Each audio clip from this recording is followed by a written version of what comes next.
Daniel Whitaker's hands shook as he stared at the ledger spread across his desk, the numbers spelling ruin in black ink.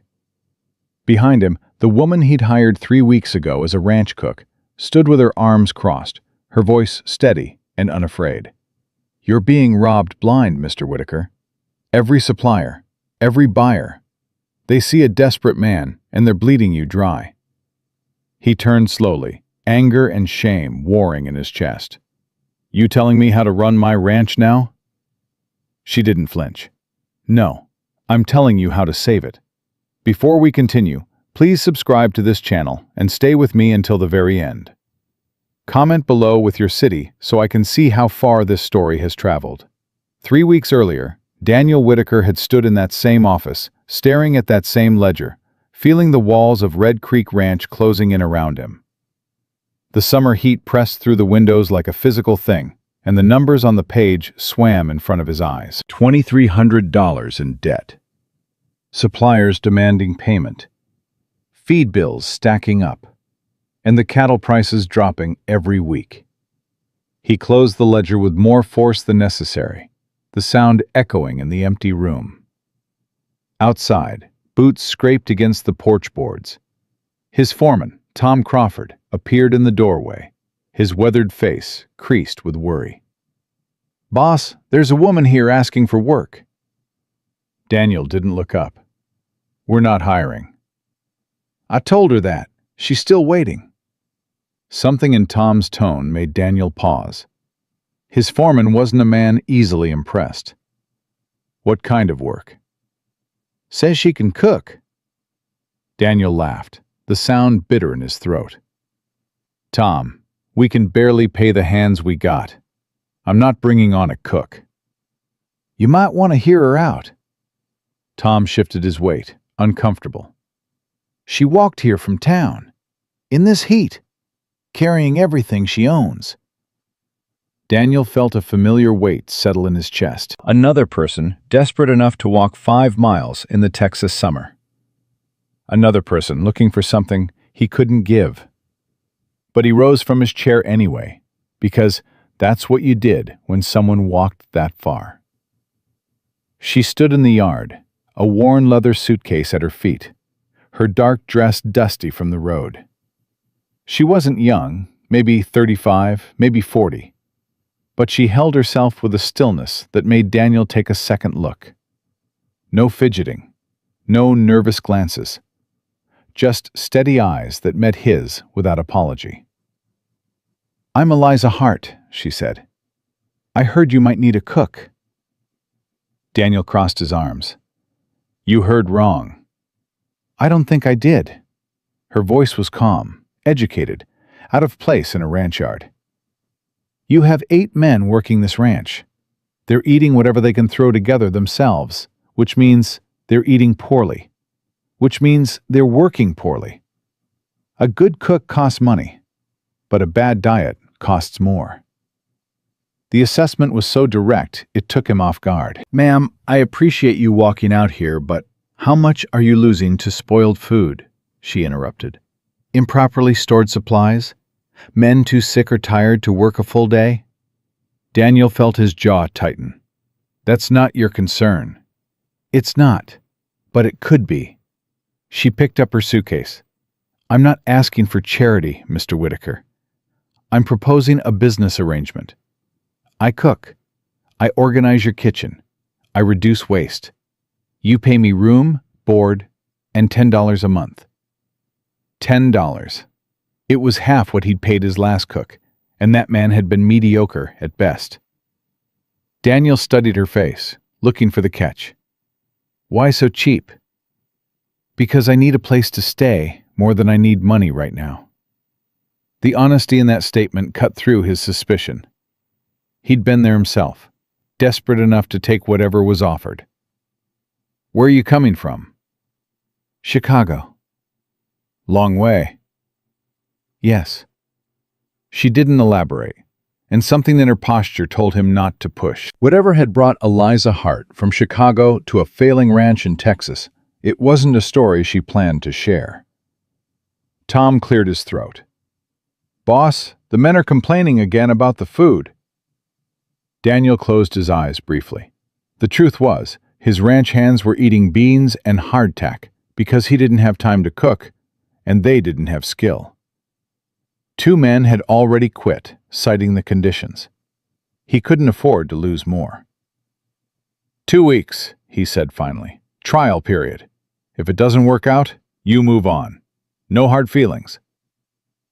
Eliza's expression didn't change, but something shifted in her eyes. Relief, maybe. Or determination. Understood. Tom will show you the bunkhouse kitchen. It's not much. I've worked with less. As she followed Tom across the yard, Daniel returned to his office, trying to ignore the feeling that he'd just made either the best decision or the worst mistake of his failing ranch ownership. The kitchen was worse than Eliza had expected. Grease coated every surface. Food supplies were scattered without organization. The stove needed cleaning so badly, she could barely see the iron beneath the grime. But she'd meant what she said. She'd worked with less. She set her suitcase in the small room attached to the kitchen, a space barely big enough for a cot and a washstand. Then she rolled up her sleeves. 3 hours later, when the ranch hands filed in for supper, they stopped dead in the doorway. The kitchen gleamed. The smell of fresh bread filled the air, and on the table sat a meal that made grown men's eyes water. Roast beef, actual vegetables, potatoes with gravy, and biscuits that were still warm. A young hand named Billy spoke first, his voice awed. "Ma'am, is this all for us?" Eliza wiped her hands on her apron. "Sit down before it gets cold." They sat. They ate. And for the first time in months, Daniel heard his men laughing over a meal. He stood in the doorway, watching Eliza move through the kitchen with the efficiency of someone who'd done this 1,000 times. She wasn't just cooking, she was orchestrating. Every movement had purpose, no wasted effort. When she caught him staring, she raised an eyebrow. "Problem, Mr. Whitaker? Where'd you learn to cook like this?" "Practice." Another non-answer. Daniel was starting to recognize the pattern. "Well, the men seem happy." Men are always happy when they're fed properly. She turned back to the stove. "You should eat too. You look half-starved." No one had talked to him like that in years, not since his wife died. He should have been offended, but instead he found himself sitting at the table, accepting the plate she put in front of him. The food was better than good. It was the kind of cooking that made you remember what home was supposed to feel like. "Tom said you walked from town," Daniel said between bites. "I did." "In this heat? That's 5 miles. 5 1/4. Why not take the stage?" Eliza paused, her hands stilling over the dishpan. "Because I spent my last money on supplies I thought you'd need. Flour, salt, proper lard. The stage would have cost another $1. Daniel set down his fork. She'd spent her last money on supplies for a job she hadn't been sure she'd get. That was either desperate or confident, and he couldn't tell which. "You could have asked for that money up front," he said quietly. "I could have," she met his eyes. "But then you would have thought I was taking advantage. This way, you know I'm serious." She was right, and they both knew it. Daniel picked up his fork again, uncomfortable with how clearly she'd read him. The next morning, Eliza was up before dawn. When Daniel emerged from the main house, the smell of coffee and bacon already filled the air. The hands were eating breakfast, real breakfast, and talking about the day's work with more energy than he'd seen in months. "She's something, isn't she?" Tom said, coming to stand beside him. "She's efficient," Daniel agreed carefully. "More than that." Tom took a sip of his coffee. "Last night, after dinner, she asked me about our supply orders. Wanted to know who we buy from, how often, what we pay." Daniel frowned. "Why?" Said she noticed we were going through flour faster than we should be. Wanted to make sure the bags weren't shortchanged. A cook who checked weights. Daniel filed that information away, not sure what to make of it. Over the next week, small changes appeared. The food got better. The kitchen became a gathering place instead of a chore. Eliza instituted a system where the hands took turns helping with dishes, which they grumbled about, until she made it clear that men who didn't help didn't get seconds. But Daniel started noticing other things too. She was up late at night, writing in a small notebook by lamplight. She asked questions about the ranch's operations that no cook should care about. And once, he caught her studying the cattle count board with an intensity that had nothing to do with meal planning. "You interested in ranching, Miss Hart?" he asked, making her jump. She closed her notebook quickly. "Just curious about how things work." "Most cooks don't care how many head of cattle we're running." "I'm not most cooks." She stood, gathering her papers. "Good night, Mr. Whitaker." She was gone before he could push further, leaving him standing in the kitchen with more questions than answers. The next day, one of his suppliers arrived with a wagon full of grain. Eliza was in the yard when they started unloading, and Daniel watched as she walked over, studying the bags. "These aren't 50-pound bags," she said to the supplier. The man scoffed. "Sure they are, same as always." "No," Eliza lifted one. "These are 45 pounds, maybe less." "Lady, you don't know what you're talking about." Daniel stepped forward, irritation rising. "Miss Hart, weigh them," she said, her voice cutting across his. "Right now. Weigh them." The supplier's face went red. "I don't have time for this." "Then you don't have time to sell to Red Creek Ranch." Eliza crossed her arms. "Mr. Whitaker, you have a scale in your barn. Use it."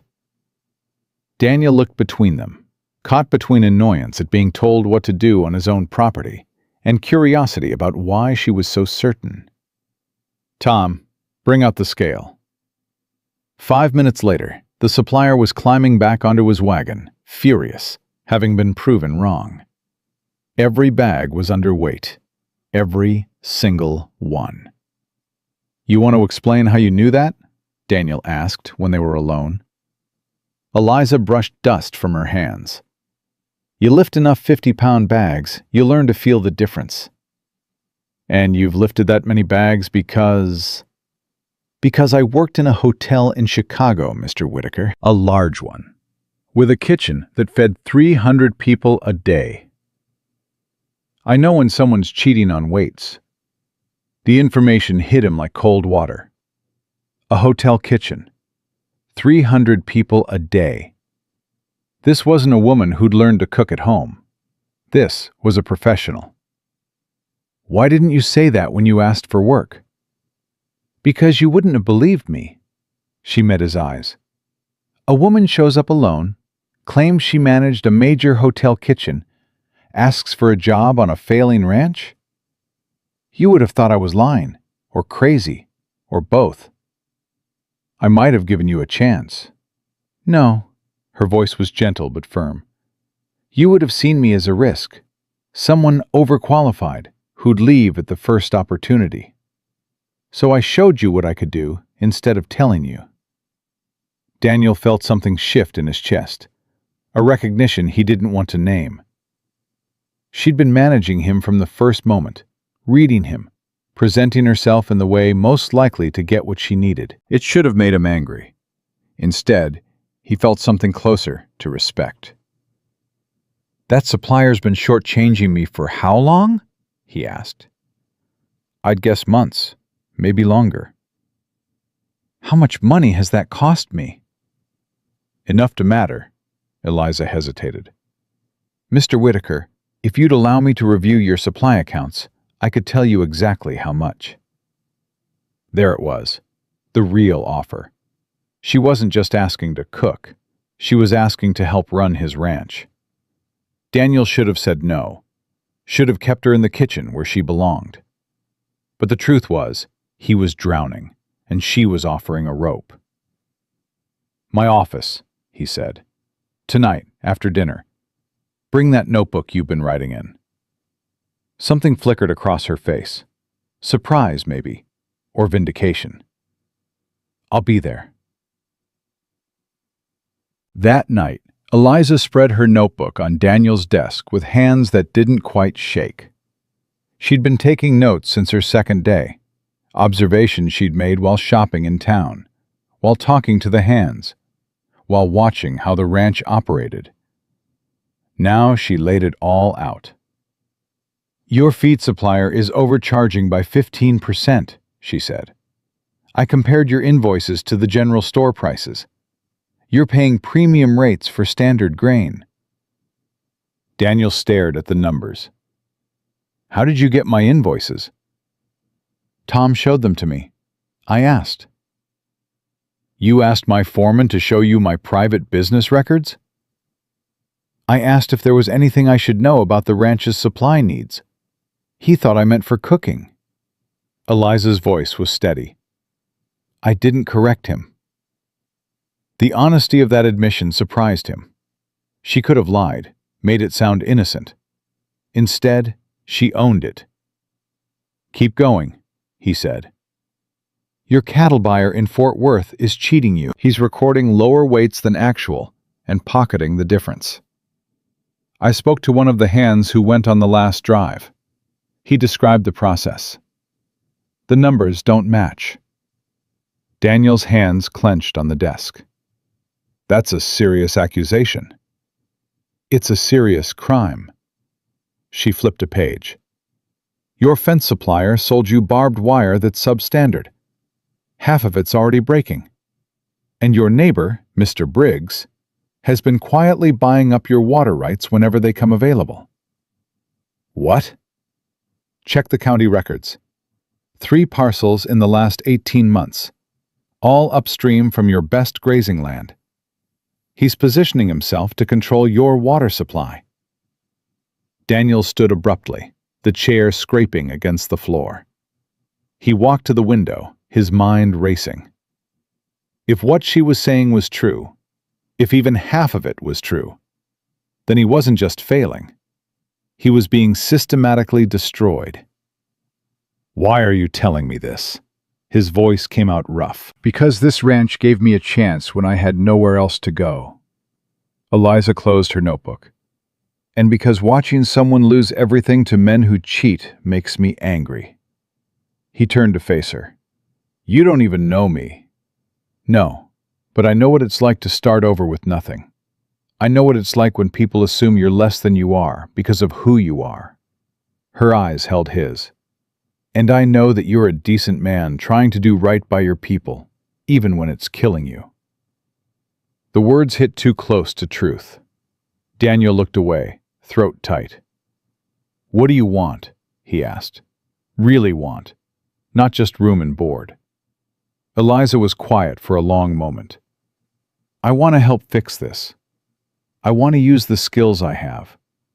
And I want to know that when I go to sleep at night, I've done something that matters. You could do that anywhere. No. Her voice was soft. I couldn't. Chicago didn't want women who spoke up. Didn't want women who saw too much. I lost everything because I told the truth about hotel owners who were stealing from their staff. This ranch, this place that barely knows me, is the only place that's given me a chance to be useful again.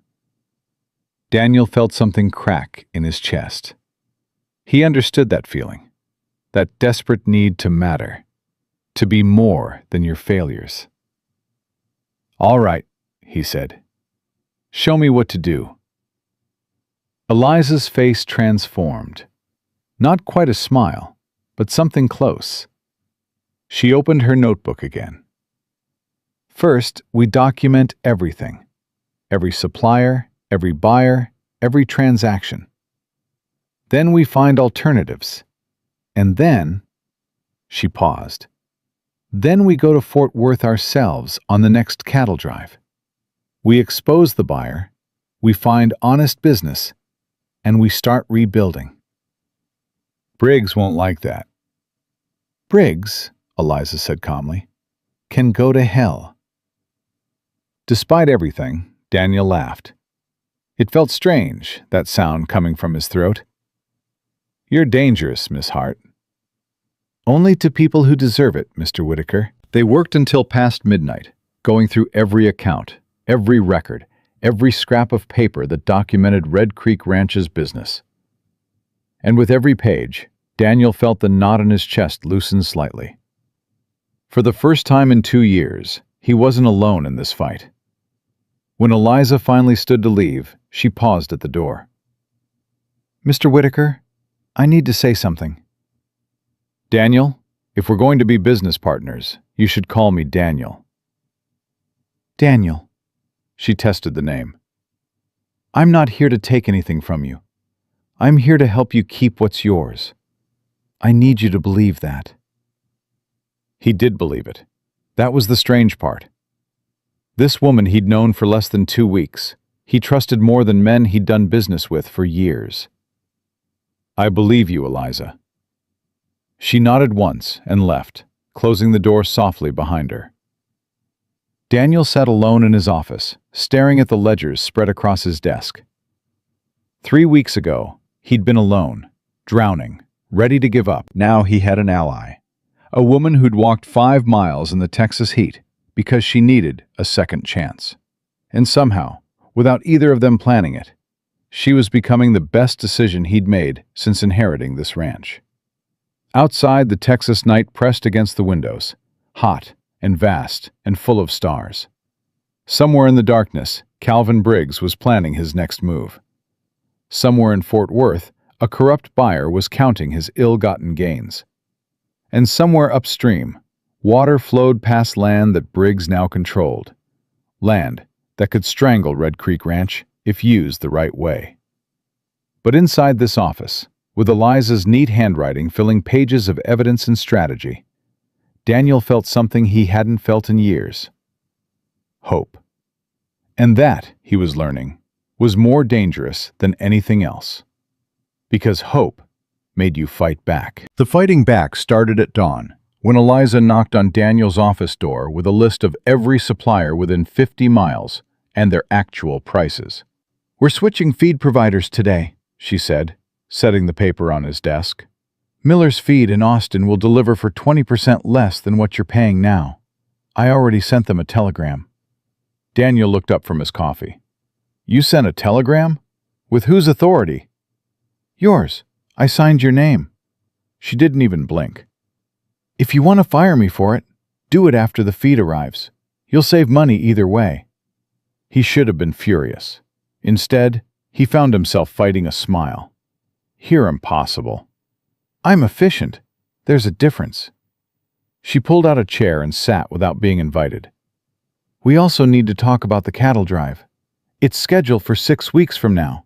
And if we're going to expose that buyer in Fort Worth, we need evidence that will hold up." "What kind of evidence?" "The kind that doesn't rely on one cowboy's memory." Eliza leaned forward.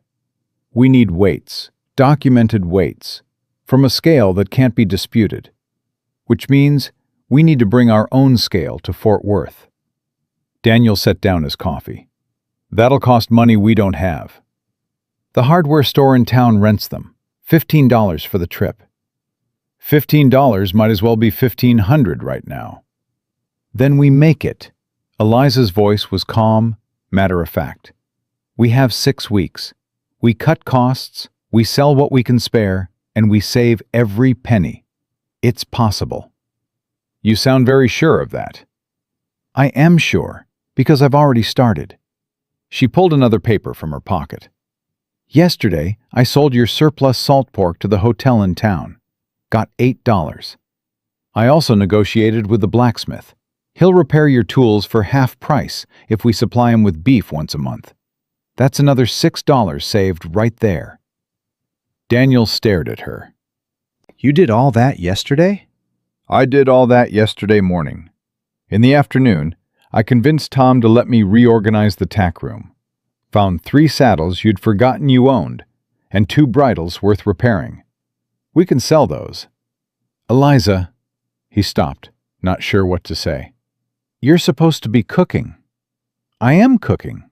The men ate breakfast an hour ago. Lunch is already prepared. Dinner's planned. She stood. Cooking takes 4 hours of my day, Daniel. I have 20 hours left. I intend to use them. She left before he could respond, and Daniel sat in the silence of his office, feeling like he'd been caught in a whirlwind. A productive, terrifyingly competent whirlwind. Tom appeared in the doorway minutes later, shaking his head. "Boss, that woman just reorganized my entire tack room." "I heard." "Without asking." "I heard that too." "And the thing is," Tom's weathered face creased into something like awe, "it's better. Everything's better. I can actually find things now." Daniel rubbed his face.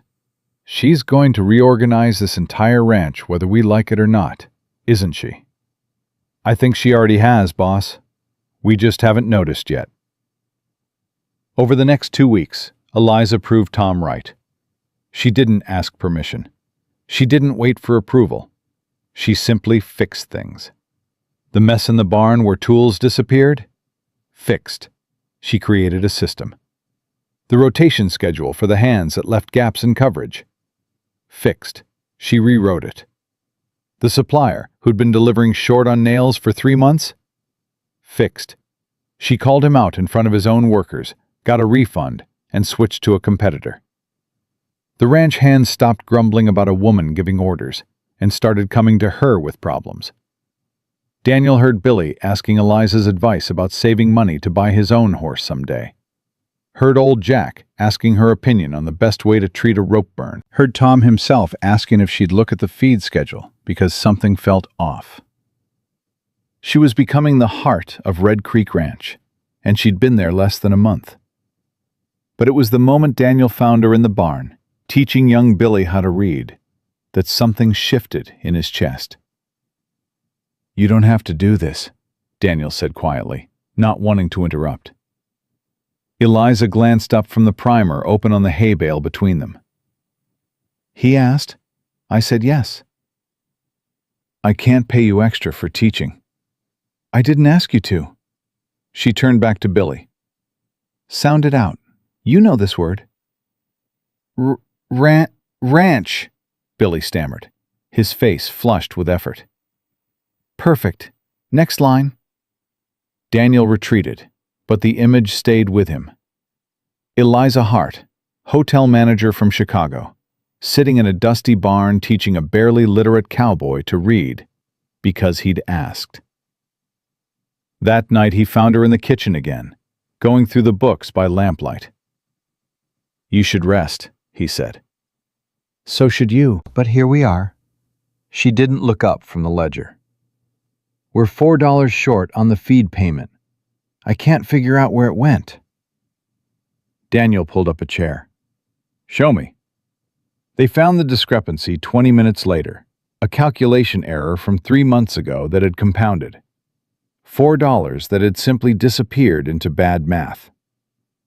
"This is why you're failing," Eliza said, her voice gentle but firm. "Not because you're a bad rancher. Because you're doing everything alone. No one can run a ranch and keep books and manage supplies and negotiate prices and still have time to breathe." "I don't have a choice." "You do now." She closed the ledger. "You have me." The words hung in the air between them, meaning more than they should.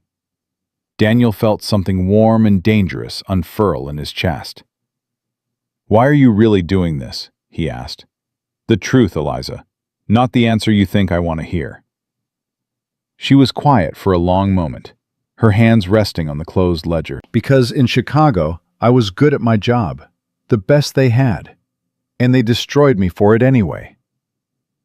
"What happened?" "The hotel owners were stealing from the staff, skimming wages. I documented it. I reported it.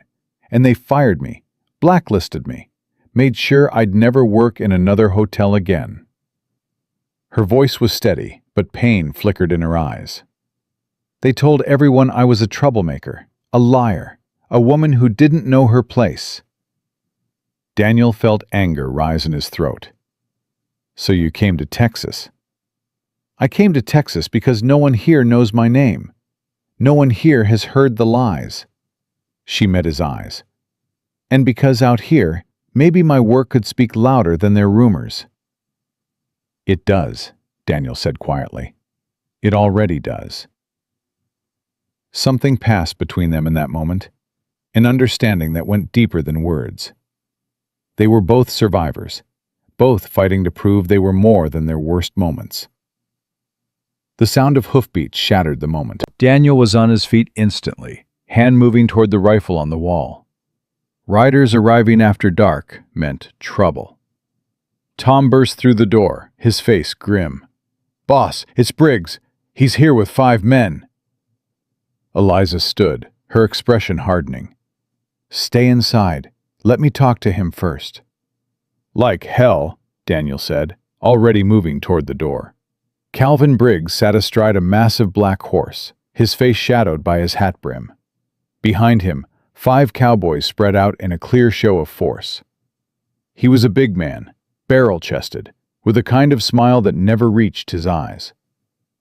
"Whitaker," Briggs said pleasantly. "Working late?" "What do you want, Briggs?" "Just being neighborly. Heard you hired yourself a cook." His gaze slid to Eliza, standing in the doorway. "Didn't realize you were hiring Chicago folk. Must be desperate." Daniel felt his hands clench. "State your business or ride out." "My business is this. I'm buying the Thompson water rights next week. You know the ones. That creek that feeds your east pasture?" Briggs's smile widened. "Thought you should know, in case you wanted to make me an offer for access." The threat was clear. Control the water, control the land. Daniel forced his voice to stay level. "The creek's been open range for 20 years. "Not anymore. Progress, Whitaker. The old ways are dying." Briggs leaned forward in his saddle. "Tell you what, I'll sell you water access for a reasonable price. Say 10% of your cattle profits each year?" "That's extortion." "That's business." Briggs straightened. "You've got 1 week to decide. After that, the price goes up." He wheeled his horse around, his men following. But before they disappeared into the darkness, Briggs called back. "Nice meeting you, Miss Hart. Chicago must have been real glad to see you leave." The words hit like a slap.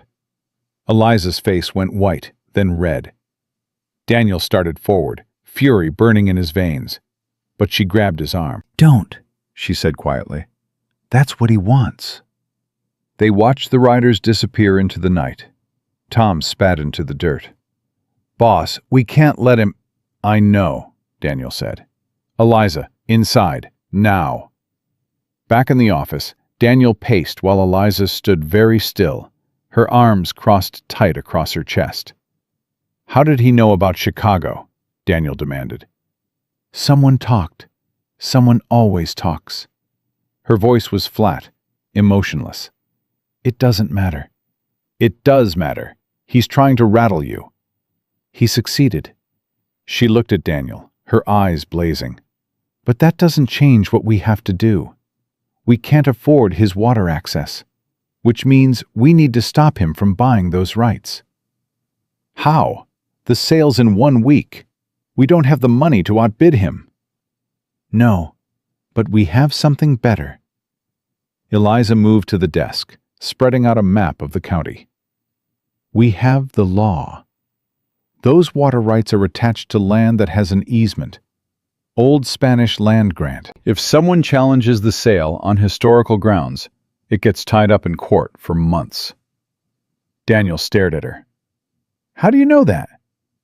"Because I spent 3 days in the county clerk's office last week, researching every piece of land around this ranch." She pointed to the map. "The easement's recorded. It's legitimate. All we need is someone to file the challenge." "That costs money too. Lawyer fees."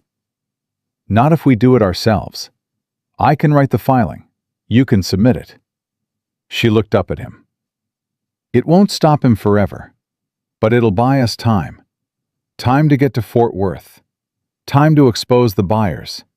Time to save enough money to buy those rights ourselves. Daniel felt that dangerous hope rising again. You really think we can do this? I think we have to try. Eliza's voice softened. Because if we don't, Briggs wins. And men like Briggs always win, unless someone stands up to them. She was right. Daniel knew she was right. All right, draft the filing. I'll take it to the county seat tomorrow.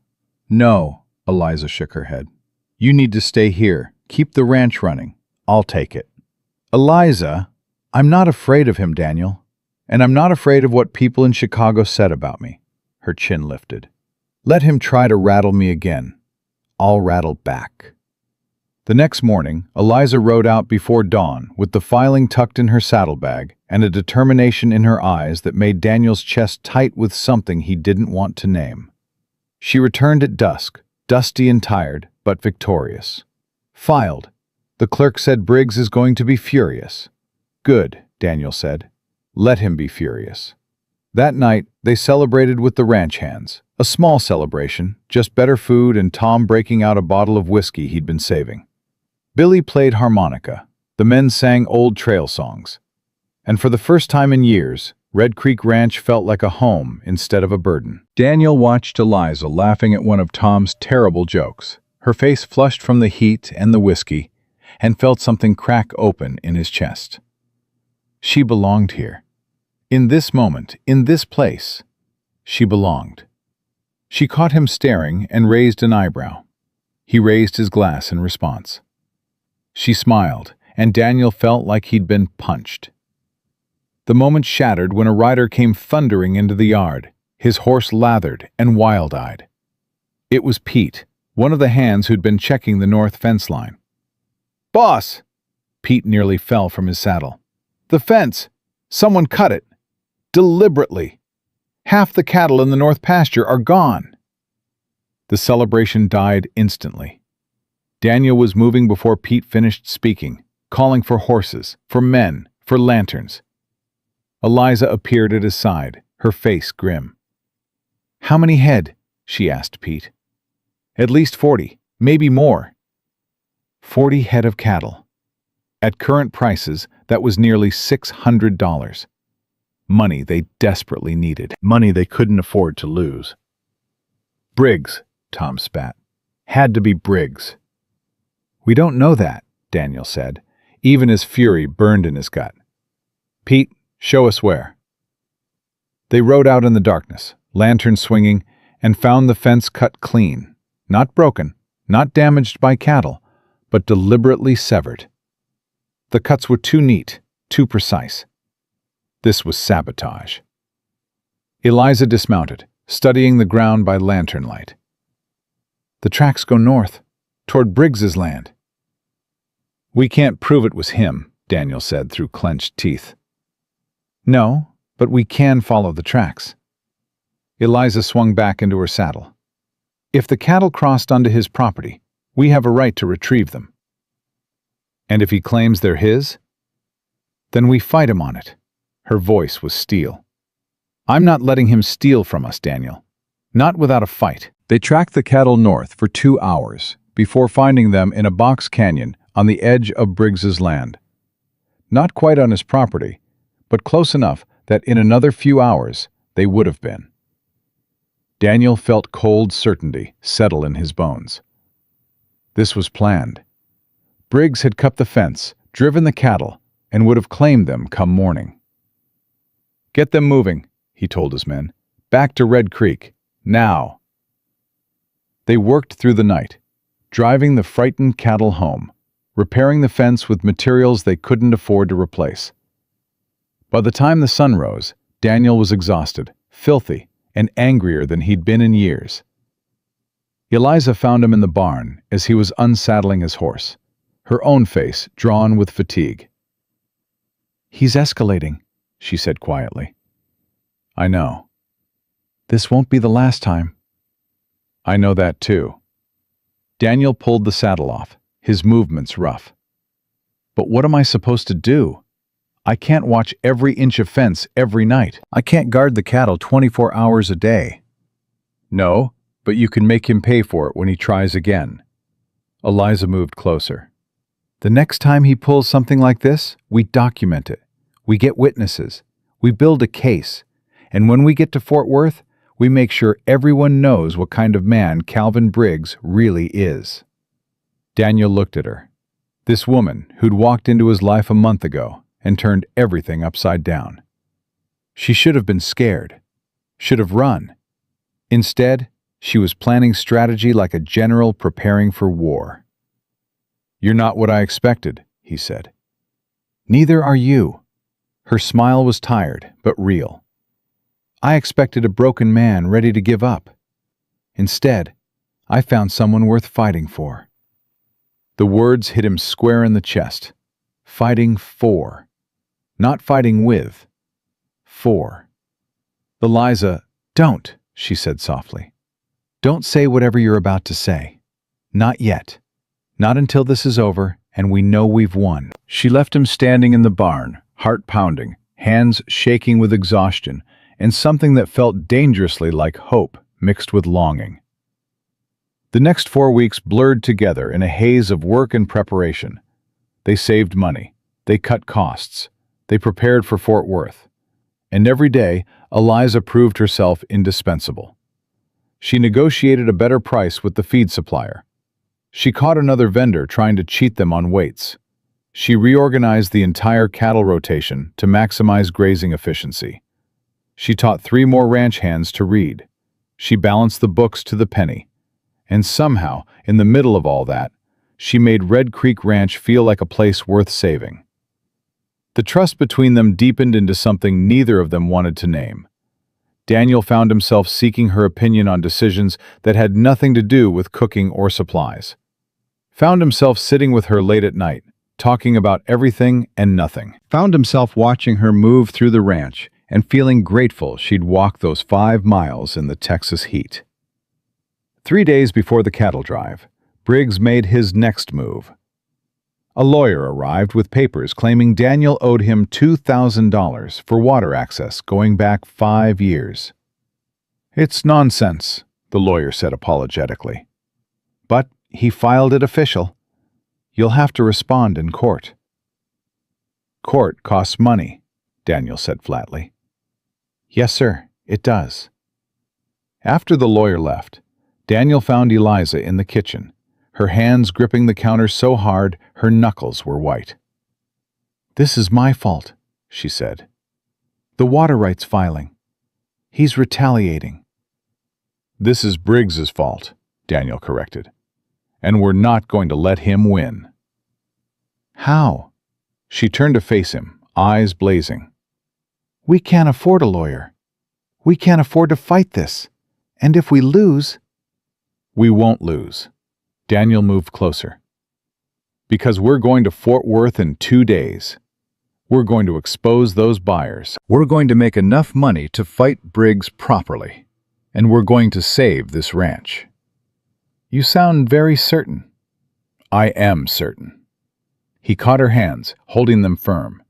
"Because I'm not alone anymore. Because you're here.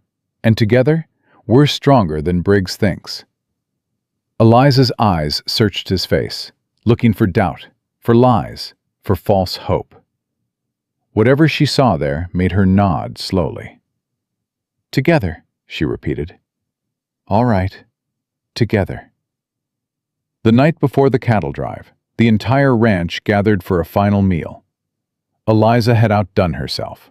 Real beef, fresh bread, pie made from precious preserved fruit. The men ate and laughed and told stories, building the courage they'd need for the long trip ahead. Daniel stood and raised his glass. "To Fort Worth, to honest dealing, and to the best damn cook in Texas." The men cheered.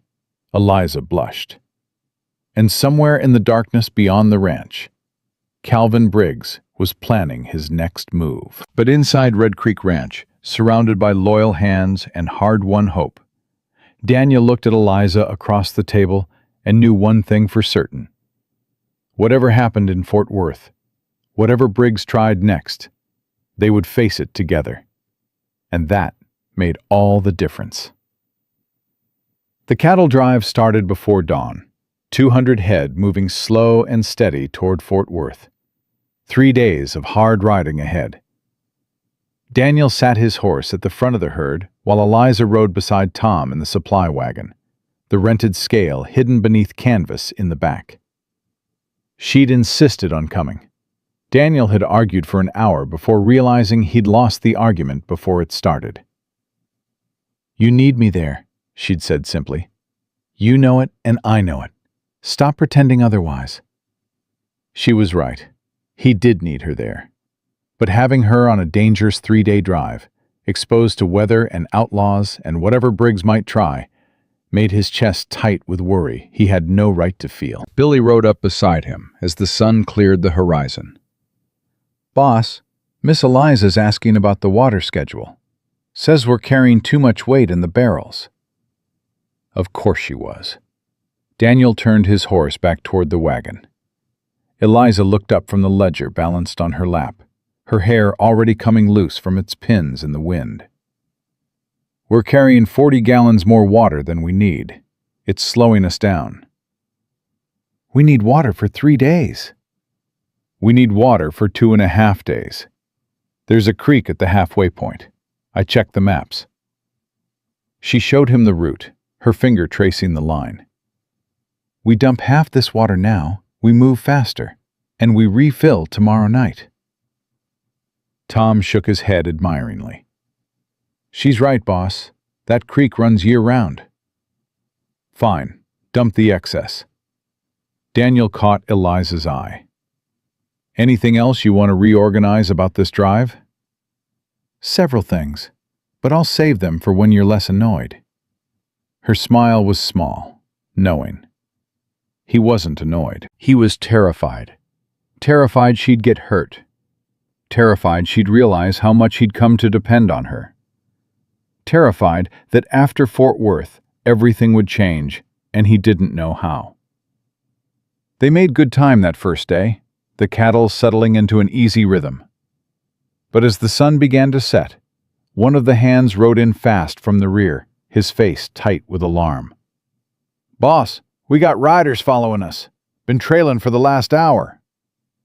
Daniel's hand moved to his rifle. "How many?" "4, maybe 5. Staying just out of range." Briggs. It had to be Briggs. Daniel called for Tom, and they dropped back to check, while Eliza took the reins of the supply wagon without being asked. The riders stayed distant, shadows in the fading light, just close enough to be a threat. When Daniel fired a warning shot in the air, they scattered but didn't leave. They were going to follow all the way to Fort Worth. "What do they want?" Billy asked nervously when Daniel returned to the front. "They want us scared," Eliza said before Daniel could answer. "They want us to make mistakes. So we won't give them the satisfaction." That night, they made camp with double guards and the cattle circled tight. Daniel found Eliza sitting by the fire, cleaning trail dust from her face with a damp cloth. "You should be sleeping," he said. "So should you." She set the cloth aside. "Those riders, they're going to cause trouble in Fort Worth, aren't they?" "Probably." "What kind of trouble?"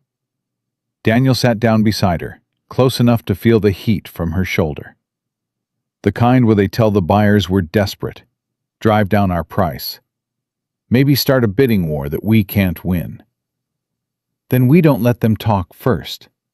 Eliza's voice was calm, thoughtful. "We get to Fort Worth early. We find honest buyers before Briggs's men can poison the well." "You make it sound simple." "It is simple, just not easy."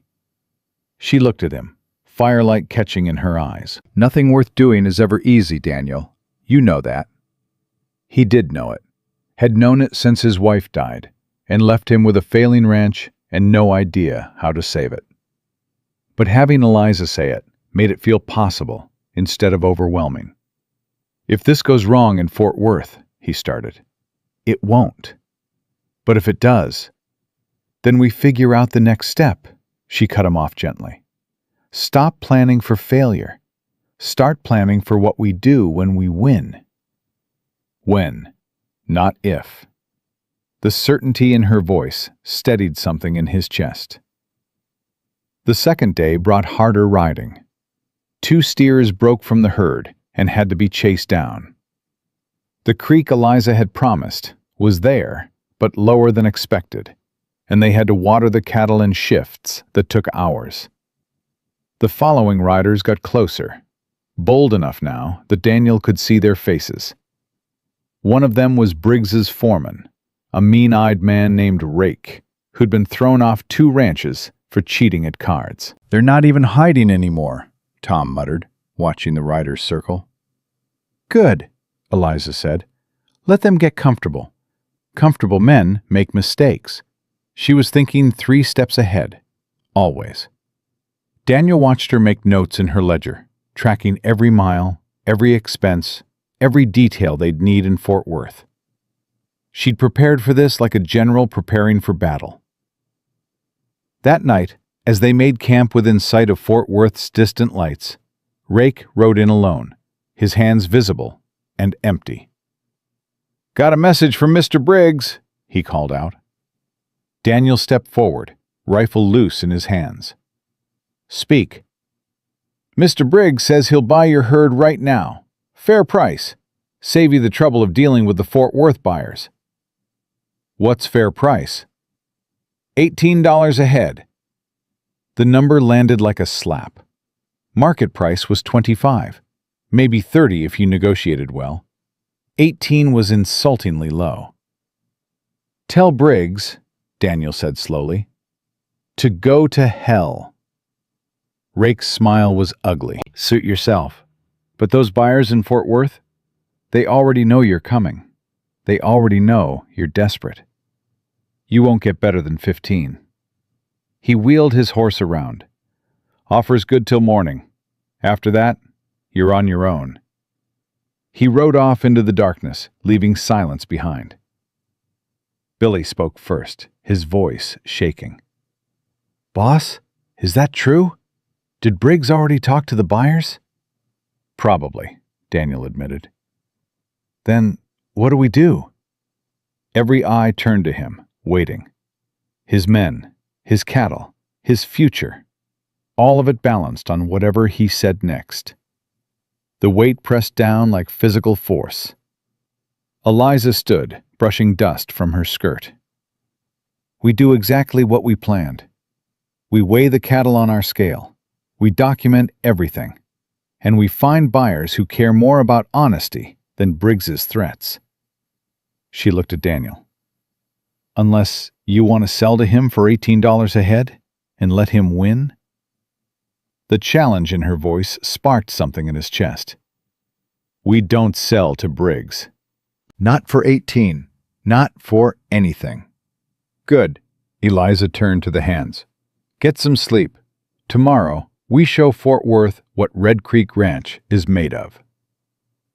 They reached the stockyards at first light, before most buyers had even arrived. Eliza had the supply wagon positioned by the weighing station, their rented scale already set up, gleaming and official. "You can't use your own scale," the yard manager protested. "We got official scales." "And we'll use both," Eliza said pleasantly, "for verification purposes. I'm sure you have no objection to double-checking accuracy." The manager's face went red. "Now listen here. Unless you're saying your scales aren't accurate?" Eliza's voice stayed light, but her eyes were steel. "In which case, we should probably notify the stock commission. I'm sure they'd be very interested." The manager backed down, muttering. Daniel hid his smile. They started weighing cattle, and immediately the discrepancy showed. The yard's official scale consistently measured 15 to 20 pounds light per animal. Over 200 head, that added up to massive theft. "This is wrong," Eliza said loudly, her voice carrying across the yard. "These scales are rigged." Buyers started gathering, drawn by the commotion. Eliza didn't back down. She had them weigh the same steer on both scales, showing the difference. Then another. Then another. "Someone's been cheating ranchers for months," she announced. "Maybe years. And I can prove it." The yard manager tried to shut her down, but it was too late. Word spread like fire. Other ranchers started demanding their cattle be re-weighed. The stock commission was called, and in the chaos, Daniel saw something beautiful.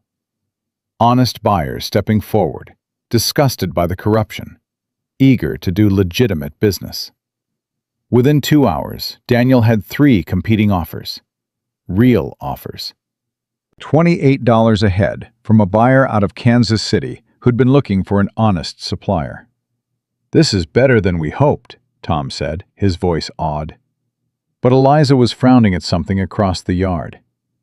Daniel followed her gaze and saw Rake talking intently with a well-dressed man in an expensive suit. "Who's that?" Daniel asked. "Trouble," Eliza said. "That's Harrison Webb. He's a land buyer. Works for syndicates back east." Her face had gone pale. "I know him from Chicago." Before Daniel could ask more, Webb walked over, Rake smirking behind him. "Miss Hart," Webb said smoothly. "What a surprise to see you here. I thought you'd left the business world behind." "Mr. Webb." Eliza's voice was ice. "I'm surprised you have time for cattle buying. Isn't your specialty buying up failed properties for pennies on the dollar?" Webb's smile didn't waver. "I go where the opportunities are. And Mr. Briggs has presented a very interesting opportunity." He turned to Daniel. "You're Whitaker, I assume? I have an offer for you. Not for your cattle. For your ranch." Daniel's blood went cold.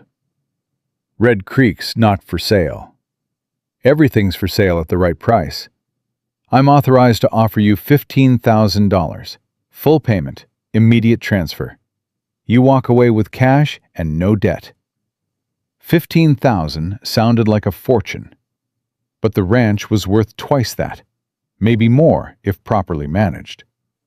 This was Briggs's endgame. Buy the ranch cheap through Webb, control the entire territory. "No," Daniel said. "Think carefully," Webb pressed. "Your debt is considerable. Briggs has filed legal claims that will take years to resolve. Court costs alone will ruin you. This is a generous offer." "It's theft," Eliza said sharply, "and everyone here knows it."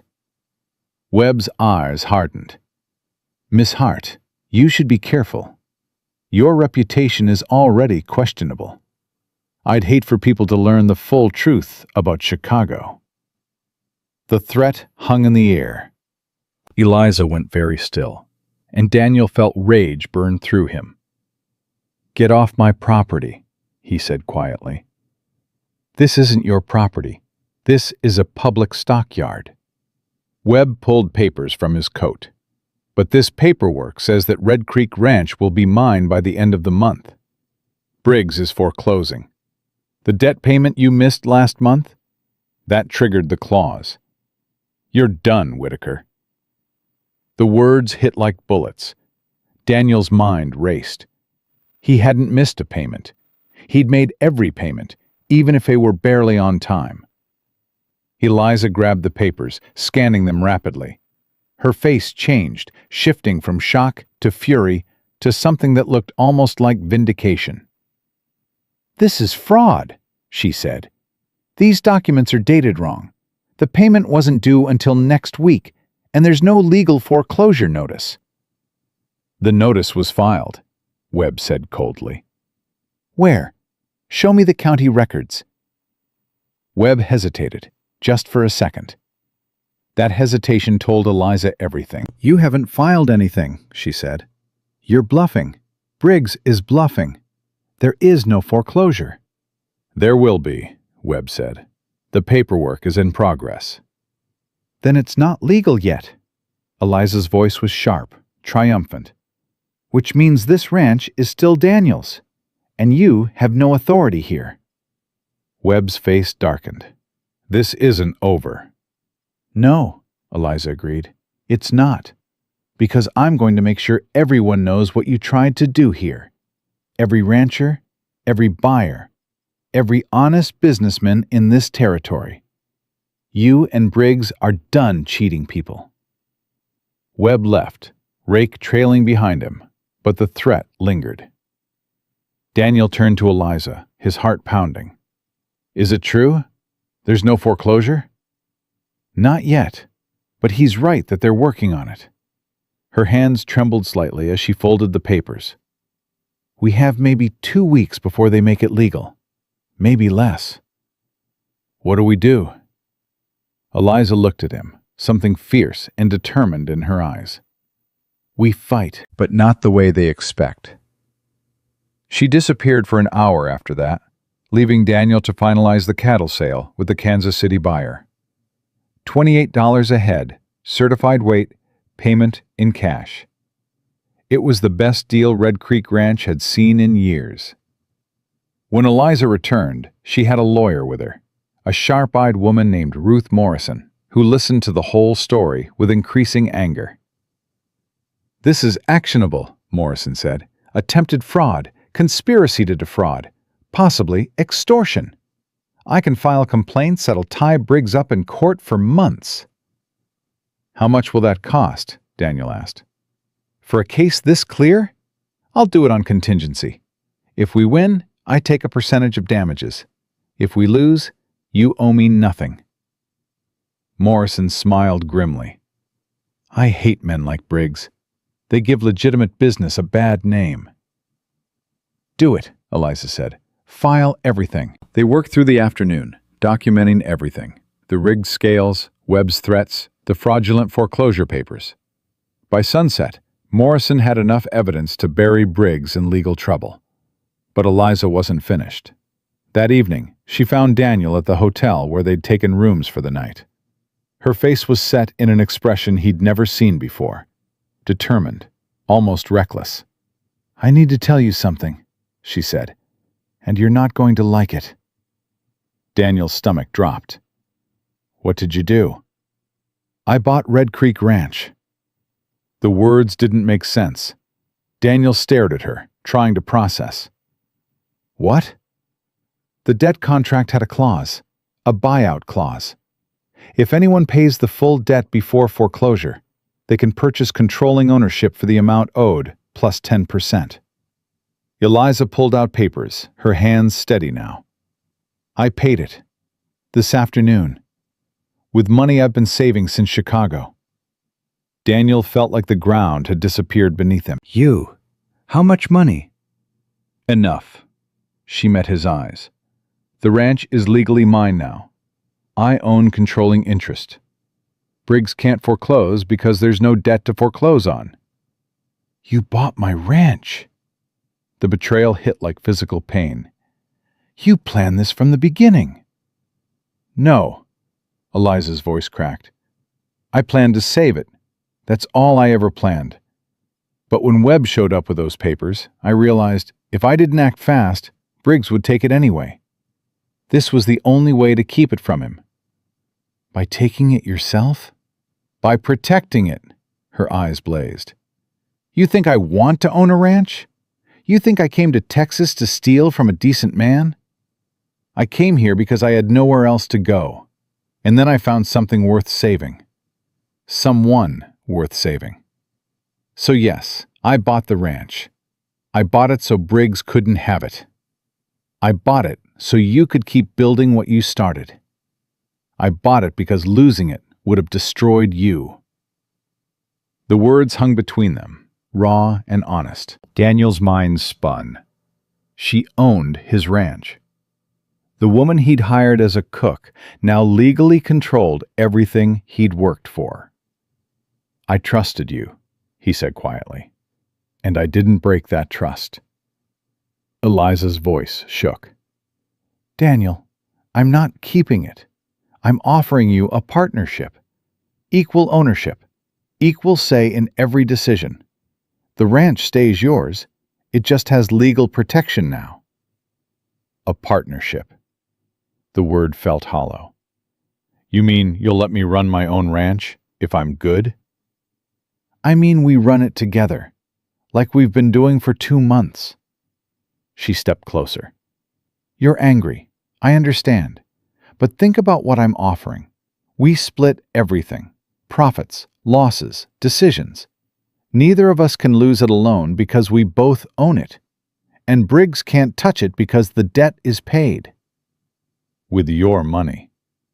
With money I saved from the life I had before. Money that was just sitting in a Chicago bank doing nothing.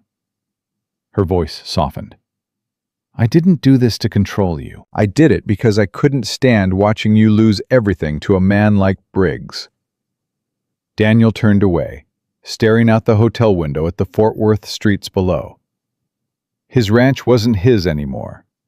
The land his father had homesteaded, the cattle he'd raised, the home he'd built. All of it belonged to a woman who'd walked into his life 8 weeks ago. But she was offering it back, offering partnership instead of ownership. Why? He asked. Why not just keep it all? You could run it yourself. You're smart enough. Because I don't want to run it myself. Eliza's reflection appeared in the window glass behind him. I want to run it with you. I want to build something that matters, with someone who cares as much as I do. And because... Her voice caught. Because somewhere between the ledgers and the late nights and the fighting and the fear, I started caring about more than just the ranch. Daniel closed his eyes, her words cutting through the anger to something deeper. I need time, he said finally, to think about this. I know. She moved to the door. The papers are in my room. Partnership agreement drawn up legally. You can look them over. Decide tomorrow. She paused. I meant what I said, Daniel. I'm not here to take anything from you. I'm here to build something with you, if you'll let me. She left, and Daniel stood alone in the hotel room, the best and worst day of his life crashing together in his mind. The ranch was saved, but at what cost? Daniel didn't sleep that night. He sat in the hotel room with Eliza's partnership papers spread across the desk, reading every word by lamplight until his eyes burned. The agreement was fair, more than fair.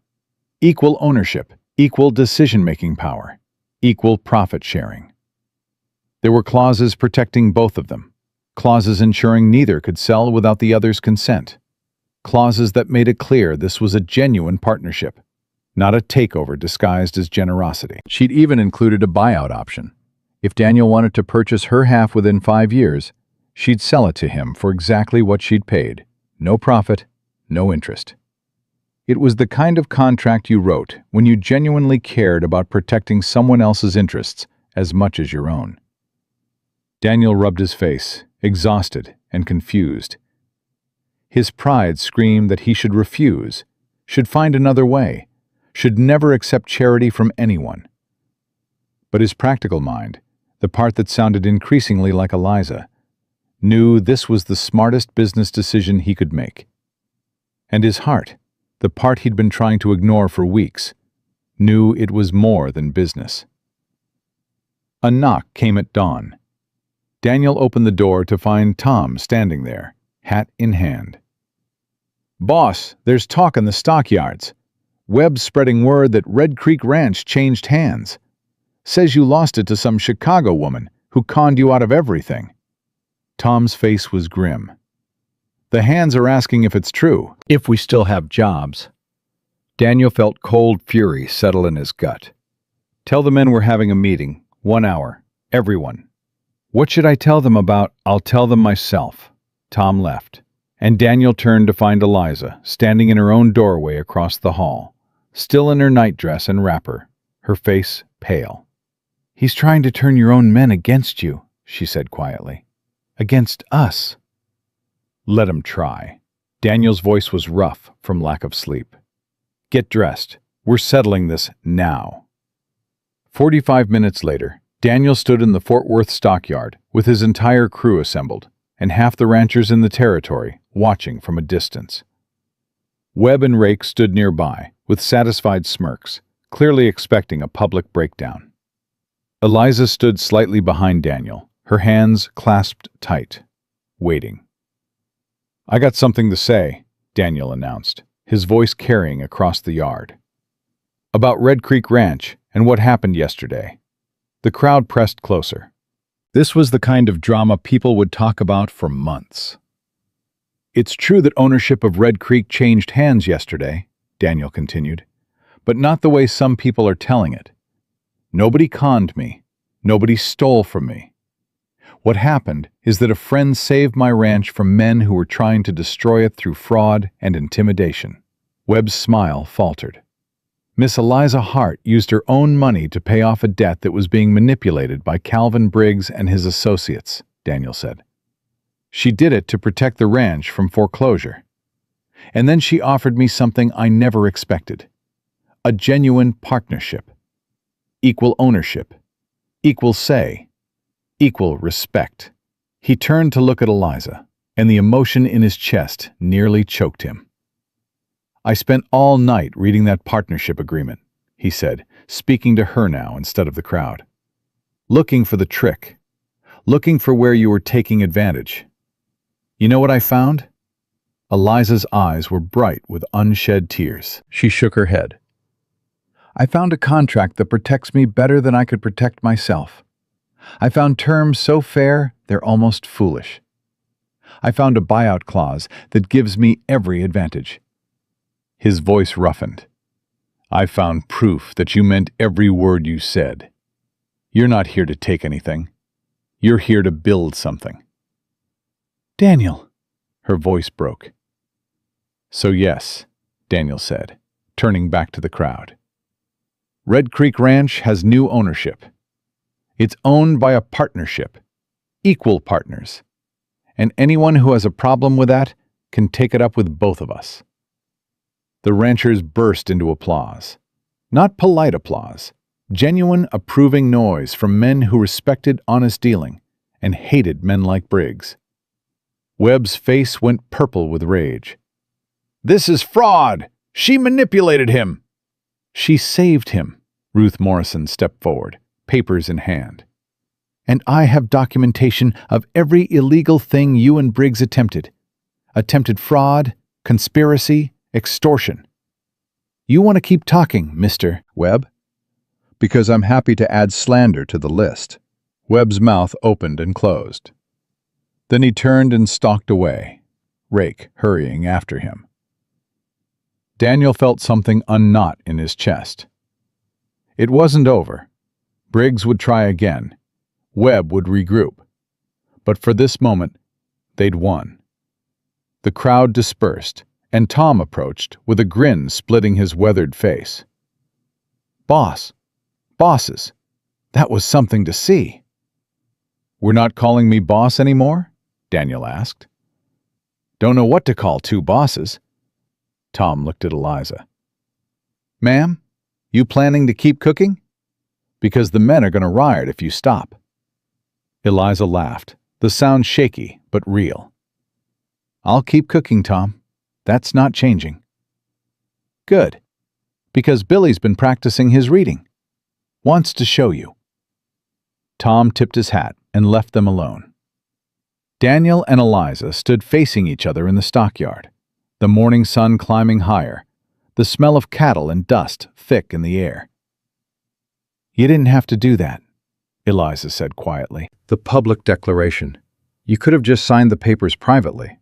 "Yes, I did have to." Daniel stepped closer. "Because you were right. About everything. About the ranch, about Briggs, about partnership being stronger than going it alone." He paused. "About me needing someone to share the burden." "I'm sorry I didn't tell you before I did it. I should have." "No," Daniel cut her off. "If you'd told me, I would have said no. Pride would have made me refuse. You did what needed doing, and you did it the only way that would work." Eliza's eyes searched his face. "So you'll sign it? The partnership?" "On one condition." Her expression shuddered. What condition? That you stop apologizing for being smart and capable and seeing solutions I'm too stubborn to see. Daniel's voice softened. I don't want a partner who asks permission before saving my life, Eliza. I want a partner who acts, who fights, who cares enough to take risks. That's what I am, she said. I know. That's why I'm signing. They rode back to Red Creek Ranch 3 days later, with money in the bank, legal protection filed, and a signed partnership agreement. The hands celebrated that night with a meal Eliza somehow managed to make special, despite being exhausted from the trip. Billy showed her his reading progress, stumbling through a full page of simple text. She praised him like he'd recited Shakespeare. The other hands asked questions about Fort Worth, about the partnership, about what would change. Daniel and Eliza answered together, their responses overlapping and complementing like they'd been working together for years instead of months. Tom pulled Daniel aside as the celebration wound down. Boss, I gotta say, I was worried when I heard a woman bought the ranch. Thought maybe you'd been played. I know. But watching you two work together in Fort Worth, watching how she handled Webb and those buyers. Tom shook his head admiringly. She's tougher than most men I know, and smarter than all of them. Don't let her hear you say that. Her head's big enough already. Tom laughed. You care about her. More than just business. It wasn't a question. Daniel didn't pretend otherwise. Yeah, I do. She feel the same? I don't know. Daniel's chest tightened. Maybe. But she's been hurt before. Chicago wasn't kind to her. I'm not sure she trusts this yet. Trusts me yet. Then you show her. Tom clapped his shoulder. You show her every day until she believes it. Later that night, Daniel found Eliza in the kitchen, washing dishes from the celebration. He picked up a towel and started drying without asking. They worked in silence for a while, the familiar rhythm soothing after the chaos of Fort Worth. Morrison sent word today, Eliza said eventually. Briggs is backing off the legal challenges. Webb's left the territory. We're clear, at least for now, until Briggs thinks of something new. Until then, she handed him a plate. But we bought ourselves time. And legitimacy. The other ranchers saw what happened in Fort Worth.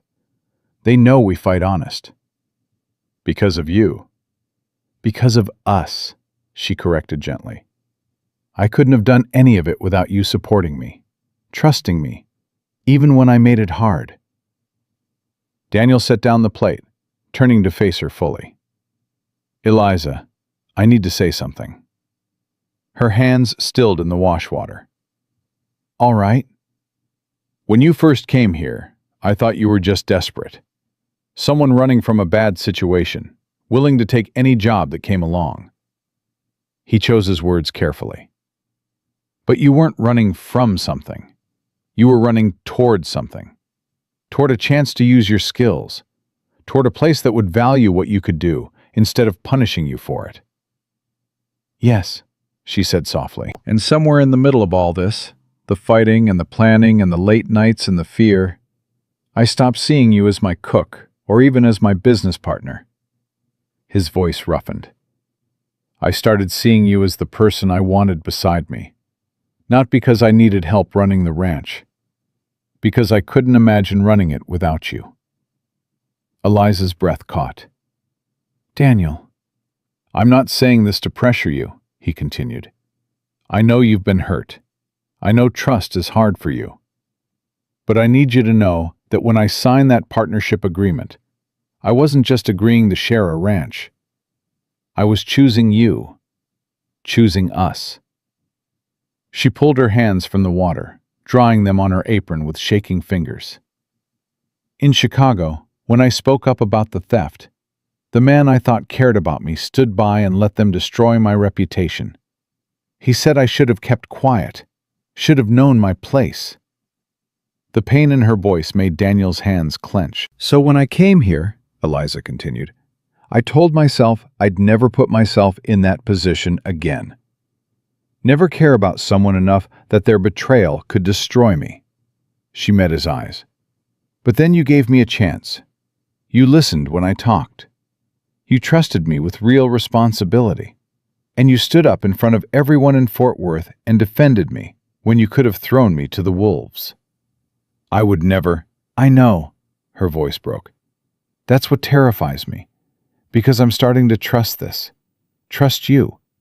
And if I'm wrong again, you're not wrong. Daniel closed the distance between them, his hands gentle on her shoulders. Eliza, I can't promise that everything will be perfect. I can't promise we won't fight or disagree or struggle. But I can promise you this. I will never punish you for being strong, for being smart, for seeing things I don't see. That's not a flaw. That's why He stopped, the words too big, too soon. But Eliza's eyes widened with understanding. Why you... what? Daniel made himself say it. Why, I'm falling in love with you. The silence stretched between them, fragile and enormous. Then Eliza stepped closer, her hands coming up to rest on his chest. I bought the ranch to save it, she whispered. But I think I really bought it because I couldn't stand the thought of you losing everything. Couldn't stand watching you hurt. Couldn't stand the idea of leaving here and never seeing you again. Eliza, I'm falling in love with you too, she said, the words tumbling out fast, scared. And it terrifies me because I don't know how to do this. Don't know how to be someone's partner in business and in life. Don't know if I'm strong enough. You're the strongest person I know. Daniel's hands moved to cup her face. You walked 5 miles in the Texas heat for a chance. You stood up to Briggs. You exposed corruption in front of the entire Fort Worth stockyard. You bought a ranch to save a man you barely knew. If that's not strength, I don't know what is. Eliza's eyes filled with tears. I'm scared. So am I, he admitted.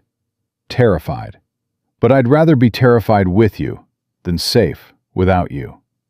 She laughed, the sound wet with tears. That's the worst romantic declaration I've ever heard. I'm out of practice. Good thing I'm here to help with that too.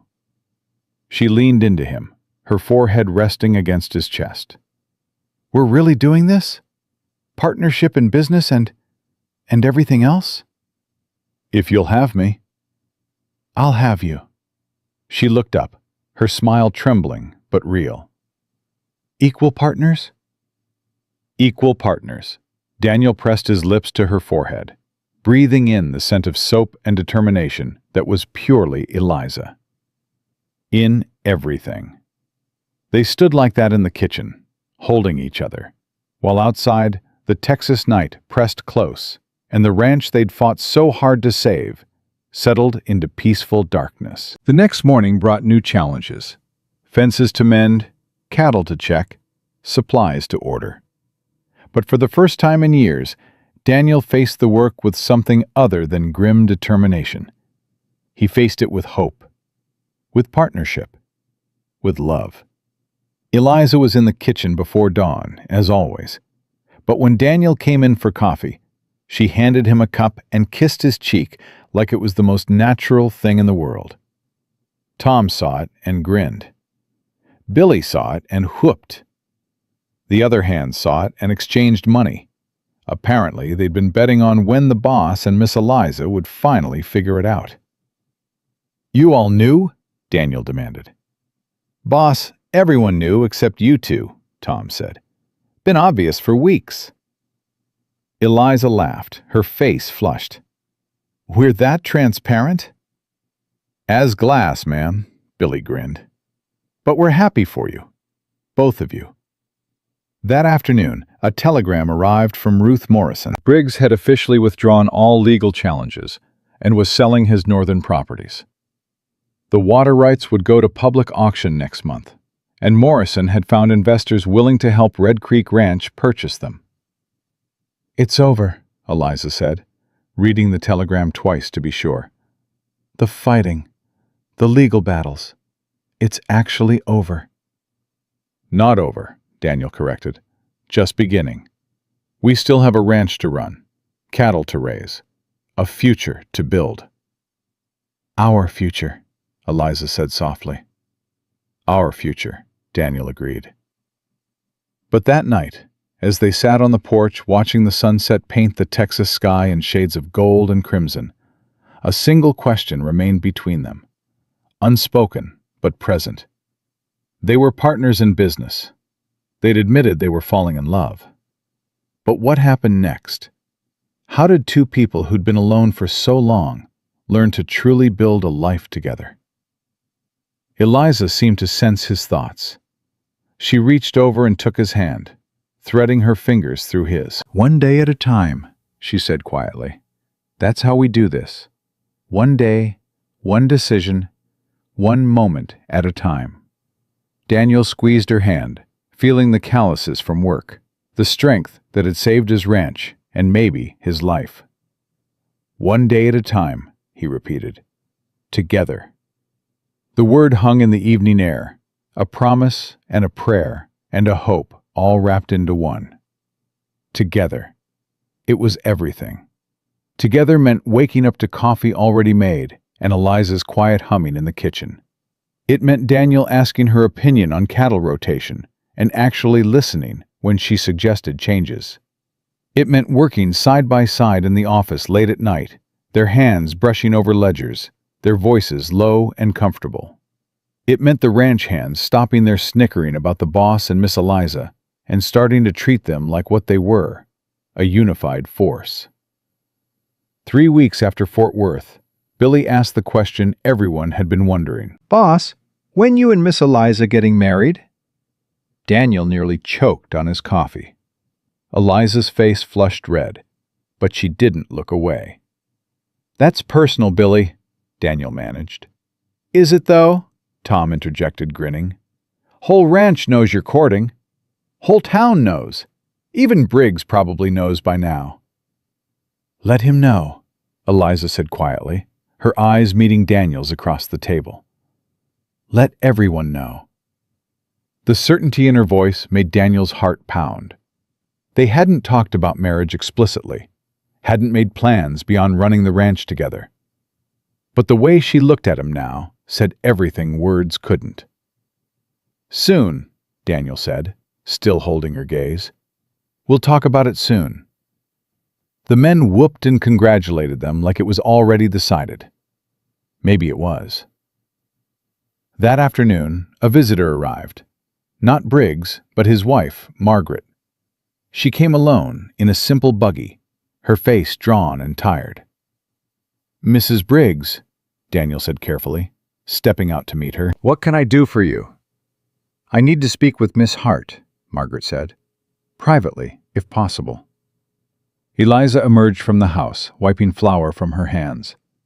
Her expression was guarded, but not hostile. "Mrs. Briggs, may we talk? Just the two of us." Daniel looked at Eliza, who nodded slightly. He retreated to the barn, but stayed close enough to hear if anything went wrong. The two women sat on the porch, and Margaret's composure crumbled almost immediately. "My husband is a proud man," she said quietly. "Too proud. He's made terrible decisions trying to prove he's the biggest rancher in the territory. The legal fees from fighting you and Mr. Whitaker have nearly bankrupted us." Eliza listened without interrupting. "I'm not here to ask for mercy," Margaret continued. "I'm here to warn you. The water rights auction is next week, and Calvin has borrowed money from dangerous men to make sure he wins. He's going to bid whatever it takes, even if it ruins us completely." "Why tell me this?" "Because I'm tired of watching him destroy everything over pride."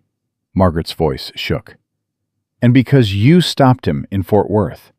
You exposed corruption that's been going on for years. Some of us are grateful, even if we can't say so publicly." Eliza studied the older woman's face, seeing genuine exhaustion there. "What do you want from me?" "Win the auction. Buy those water rights. And when my husband finally loses everything because of his own stubbornness, maybe show him the same mercy you showed Mr. Whitaker, a chance to start over with dignity. It was a strange request, but Eliza understood it. Margaret Briggs was trying to save her husband from himself. "I'll consider it," Eliza said carefully. Margaret stood, brushing dust from her skirt. "That's all I can ask. Thank you for listening." After she left, Daniel emerged from the barn. "What was that about?" "Insurance," Eliza said thoughtfully. "And maybe the beginning of the end for Briggs." The water rights auction was set for the following Tuesday in the county seat. Ruth Morrison had lined up investors willing to back Red Creek Ranch's bid, but the competition would be fierce. The night before they were set to leave, Daniel found Eliza packing supplies with unusual care. Extra paper, multiple pens, 3 copies of their financial documents. "You're preparing for war," he observed. "I'm preparing for every possibility." She looked up. "Briggs is desperate now. Desperate men are dangerous. We need to be ready for anything." "What aren't you telling me?" Eliza set down the papers, her expression troubled. "Morrison sent a telegram. Briggs filed a last-minute challenge to our partnership agreement.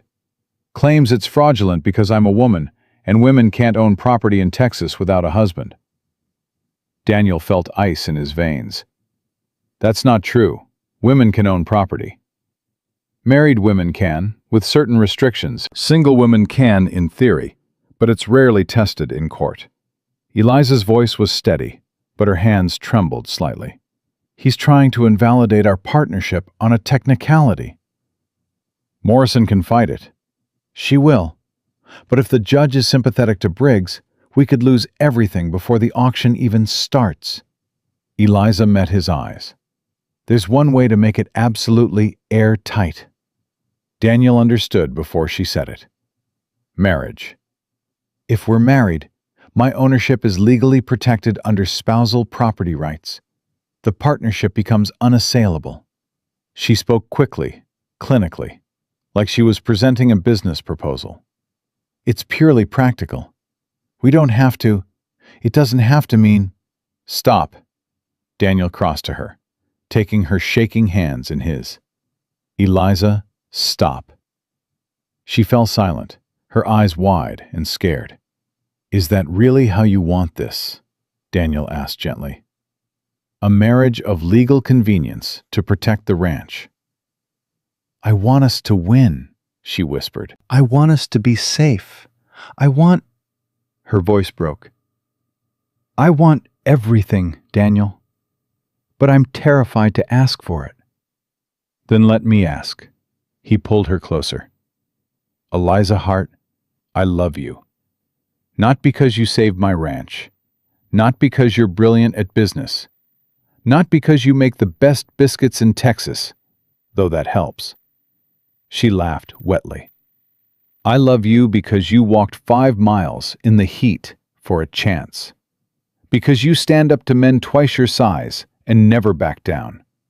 Because you teach cowboys to read and reorganize tack rooms and see solutions where I only see problems." His voice roughened. "I love you because you're you. And I want to marry you, not for legal protection, not for the ranch, but because I can't imagine my life without you in it." Tears spilled down Eliza's cheeks. "I love you too. So much it scares me." "Is that a yes?" "That's a yes." She pulled him down and kissed him, fierce and desperate and full of everything they'd been holding back. "Yes, yes, 1,000 times yes." They rode to the county seat the next morning as an engaged couple, and returned that evening married, with Tom and Ruth Morrison as witnesses, and a hastily drafted marriage certificate that made their partnership legally unbreakable. The ranch hands threw together a celebration with whatever they had: music and dancing, and Billy playing harmonica until his lips went numb. Eliza danced with Daniel in the yard under the stars. her wedding ring, a simple gold band from the general store, catching the firelight. "Mrs. Whitaker," Daniel murmured against her hair. "Mrs. Whitaker Hart," she corrected. "We're equal partners, remember? I'm keeping my name, too." "Mrs. Whitaker Hart," he tested it. "That's a mouthful." "You'll get used to it." She smiled up at him. "We've got the rest of our lives." The auction came 2 days later, and they arrived at the county courthouse to find Briggs already there, with 3 hard-looking men who had to be the dangerous lenders Margaret had mentioned. "Whitaker," Briggs sneered. "Brought your wife to watch you lose?" "Brought my wife because she's my business partner," Daniel said evenly. "And we're here to win." The auction started at $10,000. Briggs bid 12. Red Creek Ranch, represented by both Daniel and Eliza standing together, bid 13. The number climbed higher, each bid met immediately by the other side. At 18,000, Ruth Morrison whispered urgently, "That's our limit. The investors won't go higher." Eliza's face was pale, but determined. She pulled Daniel aside. "We have the money from the cattle sale. $2,200. That's not enough to matter." "It is if we bet on Briggs being over-leveraged." Her voice was urgent, quiet. "Margaret said he borrowed from dangerous men." "He's probably at his limit, too. One more big jump might break him. Or might break us.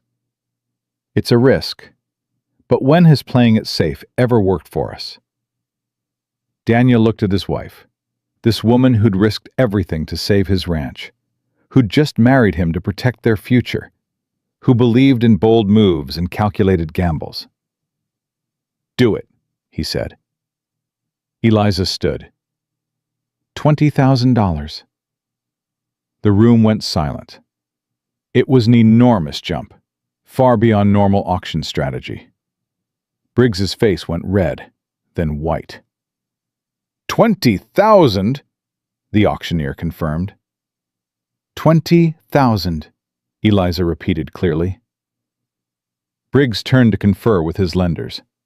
The conversation grew heated. One of the hard-looking men shook his head firmly. Briggs argued, his voice rising. The man stood and walked out. The other lenders followed. Briggs stood alone, his face a mask of fury and defeat. "20,000 going once," the auctioneer called. Briggs said nothing. "Going twice." Briggs's hands clenched into fists, but he stayed silent. "Sold to Red Creek Ranch for $20,000. The room erupted in applause. Daniel pulled Eliza into his arms, lifting her off her feet. They'd done it. The water rights were theirs. Red Creek Ranch was secure. But Briggs wasn't finished. He stormed over, his face purple with rage. "You think you've won? You've made an enemy for life, Whitaker. Both of you." "No," Eliza said calmly. "We've won fair and square. And you've lost because you tried to cheat instead of compete honestly." "I'll destroy you. You'll what?" Ruth Morrison stepped forward, papers in hand. "File more fraudulent claims? Attempt more illegal foreclosures? Because I have documentation of every law you've broken, Mr. Briggs. Every bribe attempt, every forged document, every threat. You're one filing away from criminal charges." Briggs paled. "You're bluffing." "Try me." Morrison's smile was sharp. "I would love to take this to trial. Absolutely love it." Briggs looked between them, Daniel, Eliza, Morrison, and saw only united resolve. He'd lost, and he knew it. "This isn't over," he said, but the words were hollow. "Yes, it is," Daniel said quietly. "Go home, Briggs. Save what you have left. And leave us alone." Briggs left, his shoulders bowed, looking older than his years. Margaret Briggs caught Eliza's eye as she followed her husband out, mouthing 2 words. Thank you. The ride back to Red Creek Ranch was quiet at first. Daniel and Eliza sat close together in the wagon, processing everything that had happened. We really did it, Eliza said finally. We actually won. We did.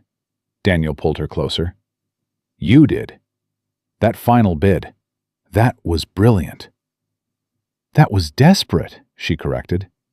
But it worked. It worked because you trusted your instincts, because you saw what I didn't, that Briggs was at his breaking point. We saw it together. Eliza leaned her head on his shoulder. Everything we've done together. Back at the ranch, the celebration was bigger than the wedding had been. Word had spread throughout the territory. Red Creek Ranch had defeated Calvin Briggs, exposed corruption in Fort Worth, and secured their future.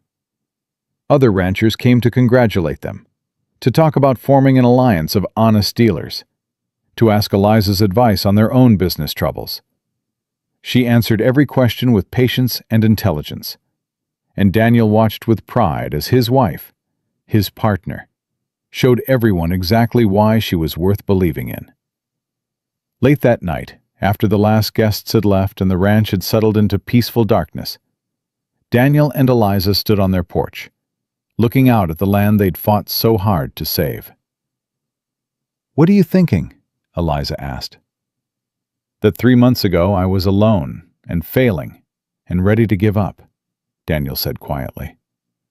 And now I have you, and the ranch is secure, and the future looks bright.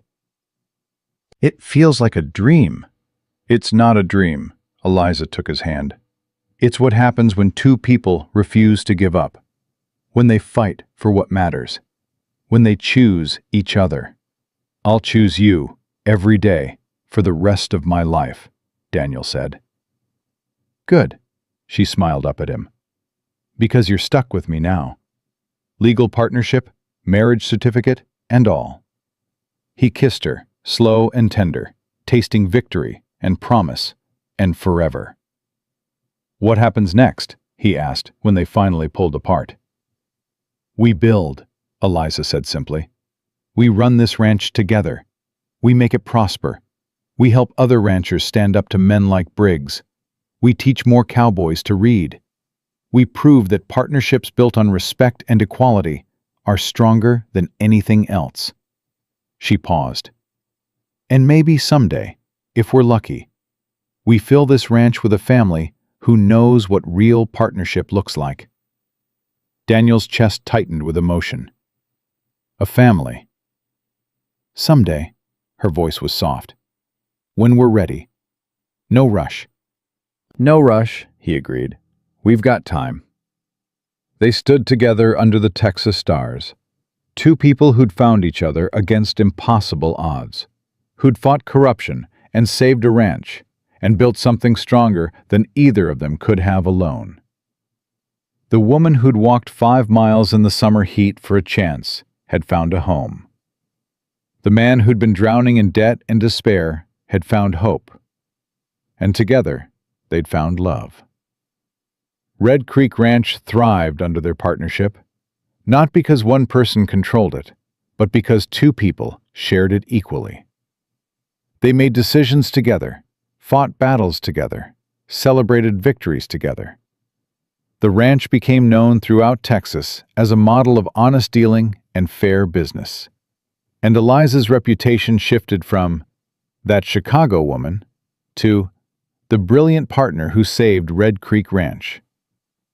Other women heard her story and found courage to speak up in their own lives. Other ranchers learned from their example and started treating business partners with genuine respect instead of condescension. And every morning, when Daniel woke to find Eliza already up and working, he thanked whatever fortune had brought her to his door. Years later, when people asked how Red Creek Ranch had survived when so many others failed, Daniel would smile and give the same answer every time. We had something stronger than luck. We had partnership. Real partnership. The kind where two people are truly equal, truly united. truly committed to building something together. That's what saved us. That's what will always save us. And beside him, Eliza would add, we had love. The kind built on respect and trust, and choosing each other every single day. That's worth more than any amount of land or cattle or money. That's what really matters. They were right. The ranch prospered. Their love grew stronger, and the partnership that had started with a desperate woman asking for work and a failing rancher taking a chance became the foundation of something extraordinary. A marriage built on equality, a business built on integrity, and a legacy built on the simple truth that two people working together with genuine respect can accomplish anything. Red Creek Ranch stood strong for generations, a testament to what happens when people choose partnership over pride, when they value capability over convention, and when they build their futures on love that honors both hearts equally. Louis, viết 2.500 đến 2.800 từ liên kết liền mạch với các phần trước trong câu chuyện. Pha hội thoại tạo thành một câu chuyện liền mạch khi ghép lại. Mỗi phần liền mạch với phần trước không giới thiệu lại câu chuyện ở đầu phần mới. Liên kết các phần của câu chuyện một cách liền mạch. Sử dụng câu chuyển tiếp giữa các phần. Duy trì chủ đề, tránh ngắt quãng đột ngột. Không sử dụng gạch đầu dòng hoặc tiêu đề phụ. Phong cách kể chuyện Mỹ, Hoa Kỳ. Giọng văn giàu cảm xúc, chân thực và gần gũi. Không mô tả cảnh, tập trung vào hành động, cảm xúc và tâm lý nhân vật. Viết phần 5 đạt điểm 10 trên 10 và bổ sung tiết tấu câu chuyện, nhanh. Sửa lỗi AI, kể theo ngôi thứ 3. Giữ độ kịch tính, không viết lan man. Kết thúc dùng câu khẳng định mạnh để khép lại câu chuyện rõ ràng, trọn vẹn. Lưu ý, trả lời trong mục tin nhắn không nhảy sang mục document. Mỗi 2 đến 3 phút cần có mini climax và đạt 10 đến 15 mini climax mỗi phần. Cứ 10 đến 12 phút có một twist lớn, sâu sắc, đan xen mini cliffhanger mạnh hơn. Tăng tính tự nhiên cho phản ứng của các nhân vật, thêm nhịp điệu kịch tính, thực tế và gần gũi. Mỗi 8 đến 10 phút cần có móc giữ chân khán giả. Lưu ý, không mô tả cảnh và chỉ cần viết nội dung và viết đúng lệnh nhé. Show more, 8:18. Restructured narrative with heightened tension, immediate dialogue, and powerful conclusive statement. Restructured narrative with heightened tension, immediate dialogue, and powerful conclusive statement. Part 5. Together started the very next morning when a stranger rode up to Red Creek Ranch with a telegram that made Eliza's face go white. "What is it?" Daniel asked, watching her hand shake as she read. "Chicago." Her voice was barely a whisper. "The hotel owners who destroyed my reputation. They're filing charges against me. Theft. They're claiming I stole money when I left." Daniel felt cold fury settle in his bones. "That's a lie." "Of course it's a lie. But they have lawyers and money, and a story people will believe." She looked up at him, fear raw in her eyes. "Daniel, if they extradite me to Illinois, I could go to prison. And our partnership, our marriage plans, it would all be questioned. They could use it to invalidate everything we've built." "No." Daniel's voice was steel. "They can't touch you here. Texas won't extradite without evidence, and they don't have any, because you didn't do anything wrong. You don't know that they won't manufacture evidence. They destroyed me once. They'll do it again." Tom appeared in the doorway, his face grim. "Boss, there's a federal marshal asking for Miss Eliza. Says he's got papers." Eliza's breath caught. Daniel stepped in front of her instinctively. "Tell him to wait. We need a minute." But the marshal didn't wait. He walked in, a tall man with hard eyes and official documents. "Eliza Hart?" "Yes," Eliza said, her voice steadier than her hands. "I have a warrant for your arrest on charges of embezzlement. You'll need to come with me." "She's not going anywhere," Daniel said. The marshal's hand moved to his gun. "Sir, don't make this harder than it needs to be." "Show me the warrant," Eliza said quietly. "Let me read it." The marshal handed it over, and Eliza scanned it quickly, her mind working. Daniel watched her face change from fear to something sharper, harder. "This warrant is dated 3 weeks ago," she said, "before I was married. My legal name is now Eliza Whitaker.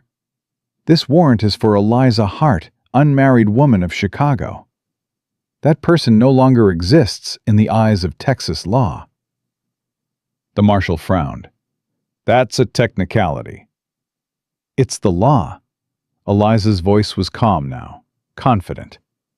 "And unless you have a warrant for Eliza Whitaker of Red Creek Ranch, Texas, you have no authority here." Daniel felt pride surge in his chest. Even facing arrest, she was thinking 3 steps ahead. The marshal hesitated. "The warrant can be amended." "Then amend it and come back." Daniel stepped forward.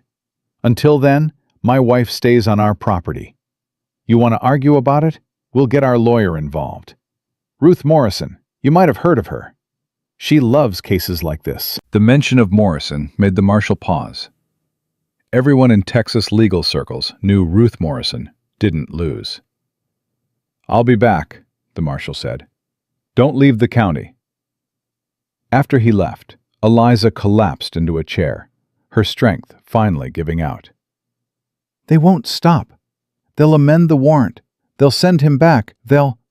We'll fight them." Daniel knelt beside her. "Every step, every lie, every false charge. We beat Briggs. We'll beat them too." "Briggs was local. These people have connections that reach all the way to Washington." Her voice broke. "Daniel, what if they win? What if I lose everything again? What if I lose you?" "You won't lose me."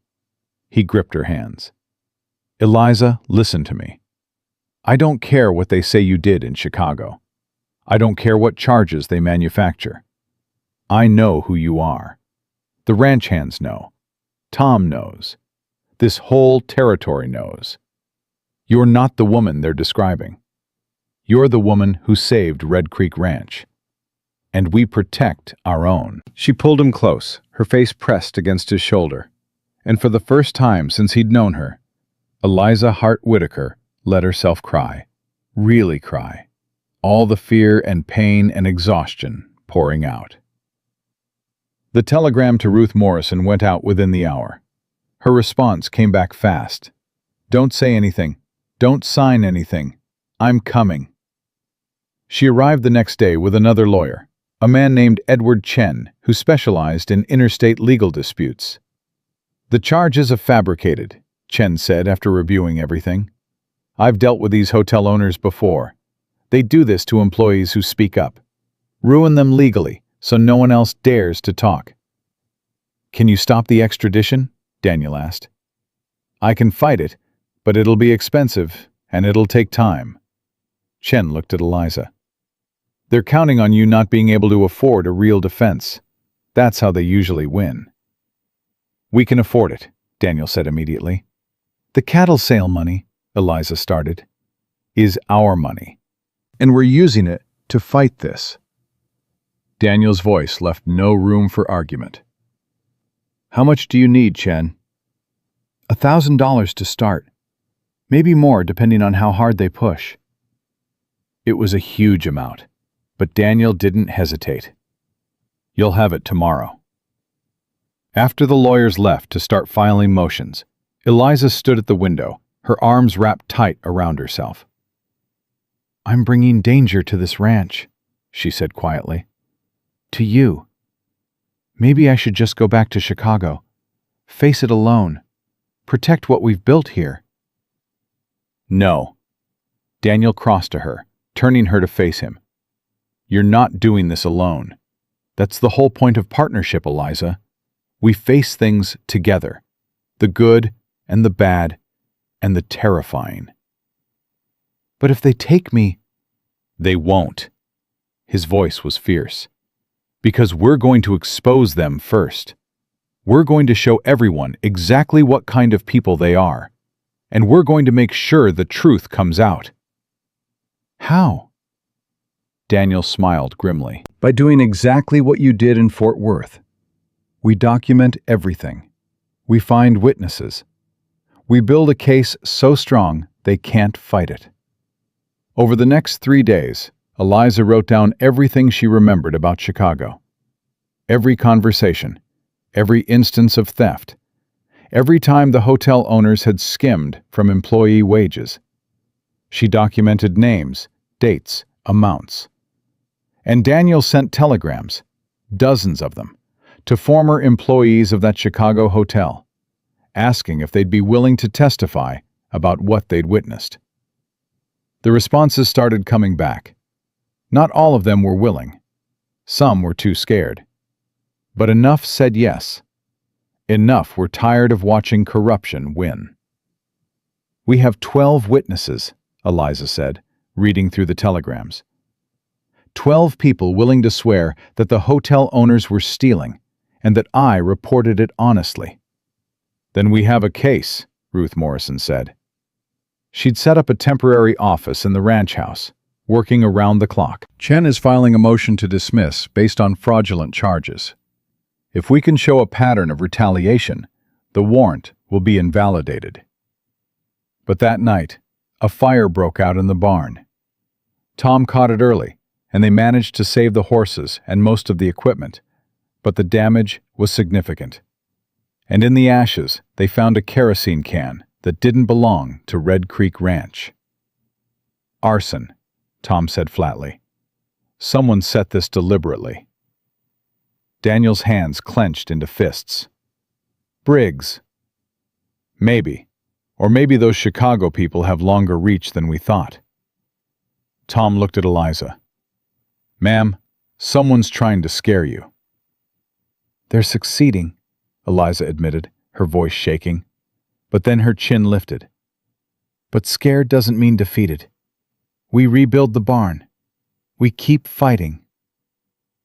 The next crisis came 2 days later when the federal marshal returned. Not alone this time, but with 3 more men and an amended warrant.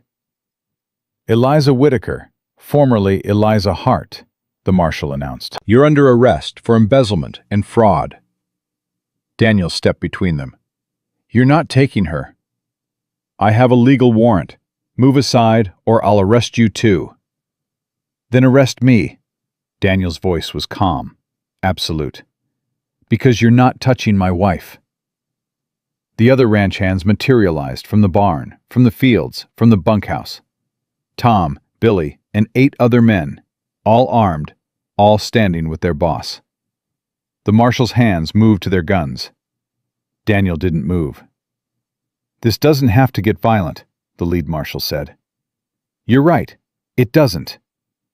Ruth Morrison appeared from the house, papers in hand. "Because I have a court order from Judge Harrison in Austin. Federal embezzlement charges require evidence review before arrest, and this order compels you to present your evidence for examination before you can execute that warrant." The marshal's face went red. "That's legal, proper, and signed by a federal judge whose authority supersedes yours." Morrison smiled thinly. "So either present your evidence for review or leave. Your choice." The marshals left, furious but impotent. The ranch hands cheered, but Eliza pulled Daniel aside, her face pale. "This is getting worse. People could get hurt. You could get hurt." "I don't care." "I care." Her voice broke. "Daniel, I can't watch you risk everything for me. I can't—" "Stop." He cupped her face in his hands. "Eliza, 3 months ago I was alone and failing and had nothing worth protecting. Now I have you. I have a ranch that's thriving. I have a future that's bright. You gave me that. All of it. So yes, I'm going to risk everything to protect you, because without you, there is no everything." She kissed him then, desperate and grateful and terrified and in love. The evidence review happened 3 days later in Austin. Eliza, Daniel, Ruth Morrison, and Edward Chen sat on one side of a long table. The Chicago hotel owner's lawyers sat on the other, with the federal marshal present as witness. "Present your evidence of embezzlement," Judge Harrison said. The opposing lawyer laid out documents. Miss Hart, Mrs. Whitaker, signed for receipt of $5,000 in hotel funds on March 12, 1882. That money was never deposited. She disappeared with it 3 days later. Eliza's face went white. Daniel felt his heart stop. But Ruth Morrison leaned forward, studying the documents. "This signature, it's not my client's." "Of course it is," the opposing lawyer sneered. "No." Eliza's voice was steady now, certain. "That's not my signature. Look at the capital E. I always loop it twice. This only loops once. And the heart. The crossbar on the H is too short. Someone forged this." Judge Harrison examined the signature closely. "Bring me a sample of Mrs. Whitaker's actual signature." Eliza signed her name 3 times. Each one showed the double loop E, the longer H crossbar. Each one looked nothing like the signature on the embezzlement document. "This is a forgery," Judge Harrison said slowly. "Which means this entire case is built on fabricated evidence." The opposing lawyer started to object, but Chen cut him off. "Your Honor, we have testimony from 12 former employees of that Chicago hotel stating that the owners engaged in systematic wage theft, that Mrs. Whitaker reported it honestly, and that she was fired and blacklisted in retaliation. We also have documentation showing that the $5,000 in question was never missing. It was used to pay off gambling debts by one of the owners." He laid out the evidence, piece by piece, witness statement by witness statement. The judge's expression grew darker with each revelation. "This court finds no evidence of embezzlement by Mrs. Whitaker," Judge Harrison declared. "The warrant is invalidated. Furthermore, I'm recommending an investigation into the Chicago hotel owners for fraud, forgery, and attempted wrongful prosecution." The opposing lawyer stood. "Your Honor, get out of my courtroom," the judge said coldly, "and tell your clients that if they ever try something like this again in Texas, I'll personally ensure they face criminal charges." It was over, actually over. Eliza sat frozen, not quite believing it. Daniel pulled her into his arms, and she finally breathed. Outside the courthouse, Ruth Morrison shook their hands. "Congratulations, you're free and clear." "How much do we owe you?" Daniel asked. "For this? Nothing," Morrison smiled. "Watching those corrupt bastards get exposed was payment enough. Besides, you're going to need that money for the water rights auction next week." The auction.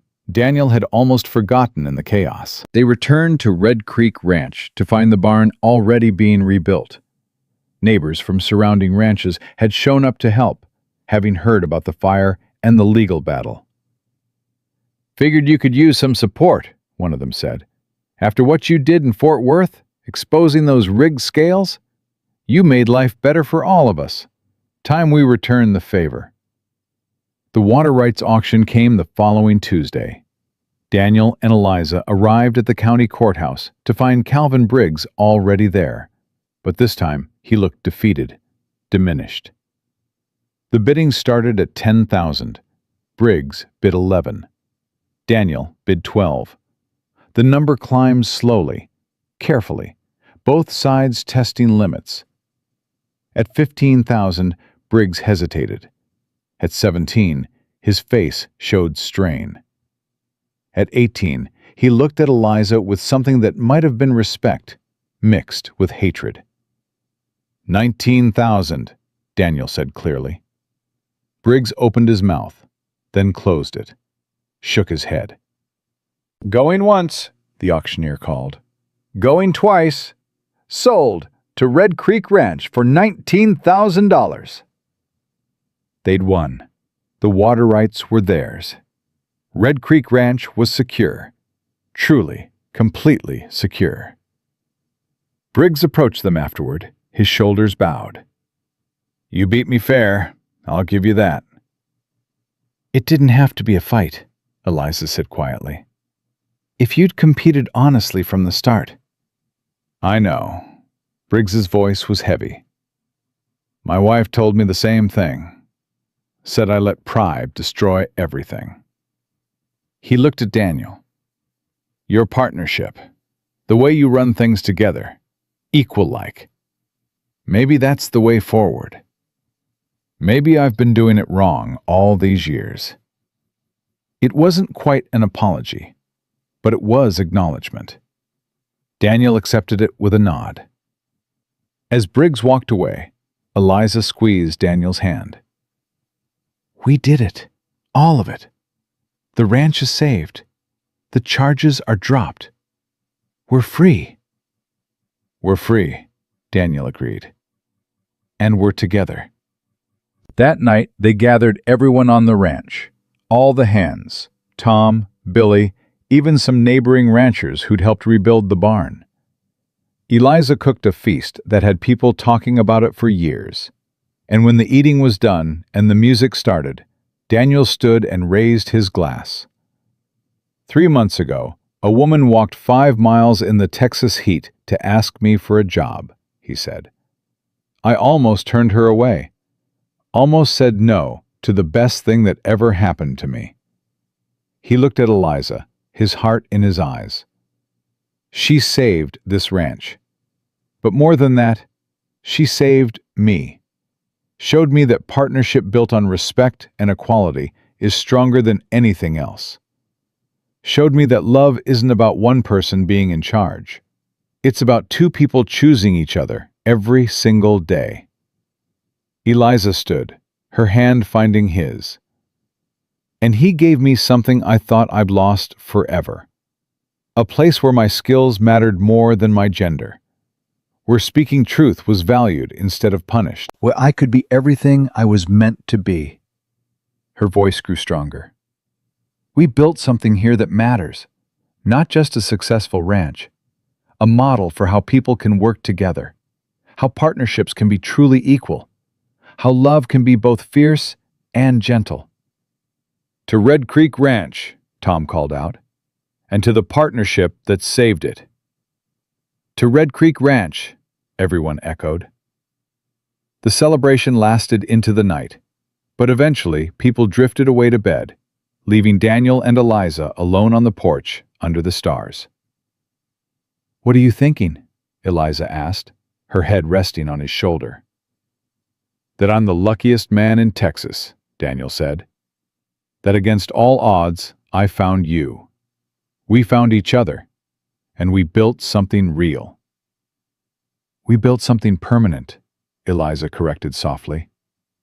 The ranch, the partnership, us, it's all permanent now. No more fighting for survival. No more wondering if we'll make it. We made it, Daniel.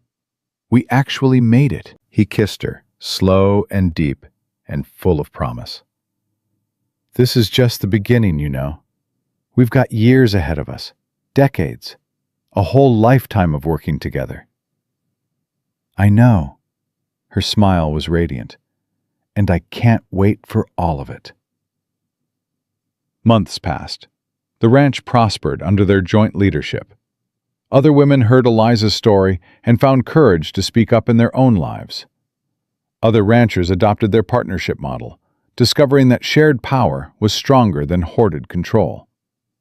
Red Creek Ranch became known throughout Texas, not just for honest dealing, but for proving that equality and partnership worked. And through it all, Daniel and Eliza worked side by side, sometimes agreeing, sometimes arguing, always respecting each other, always choosing each other.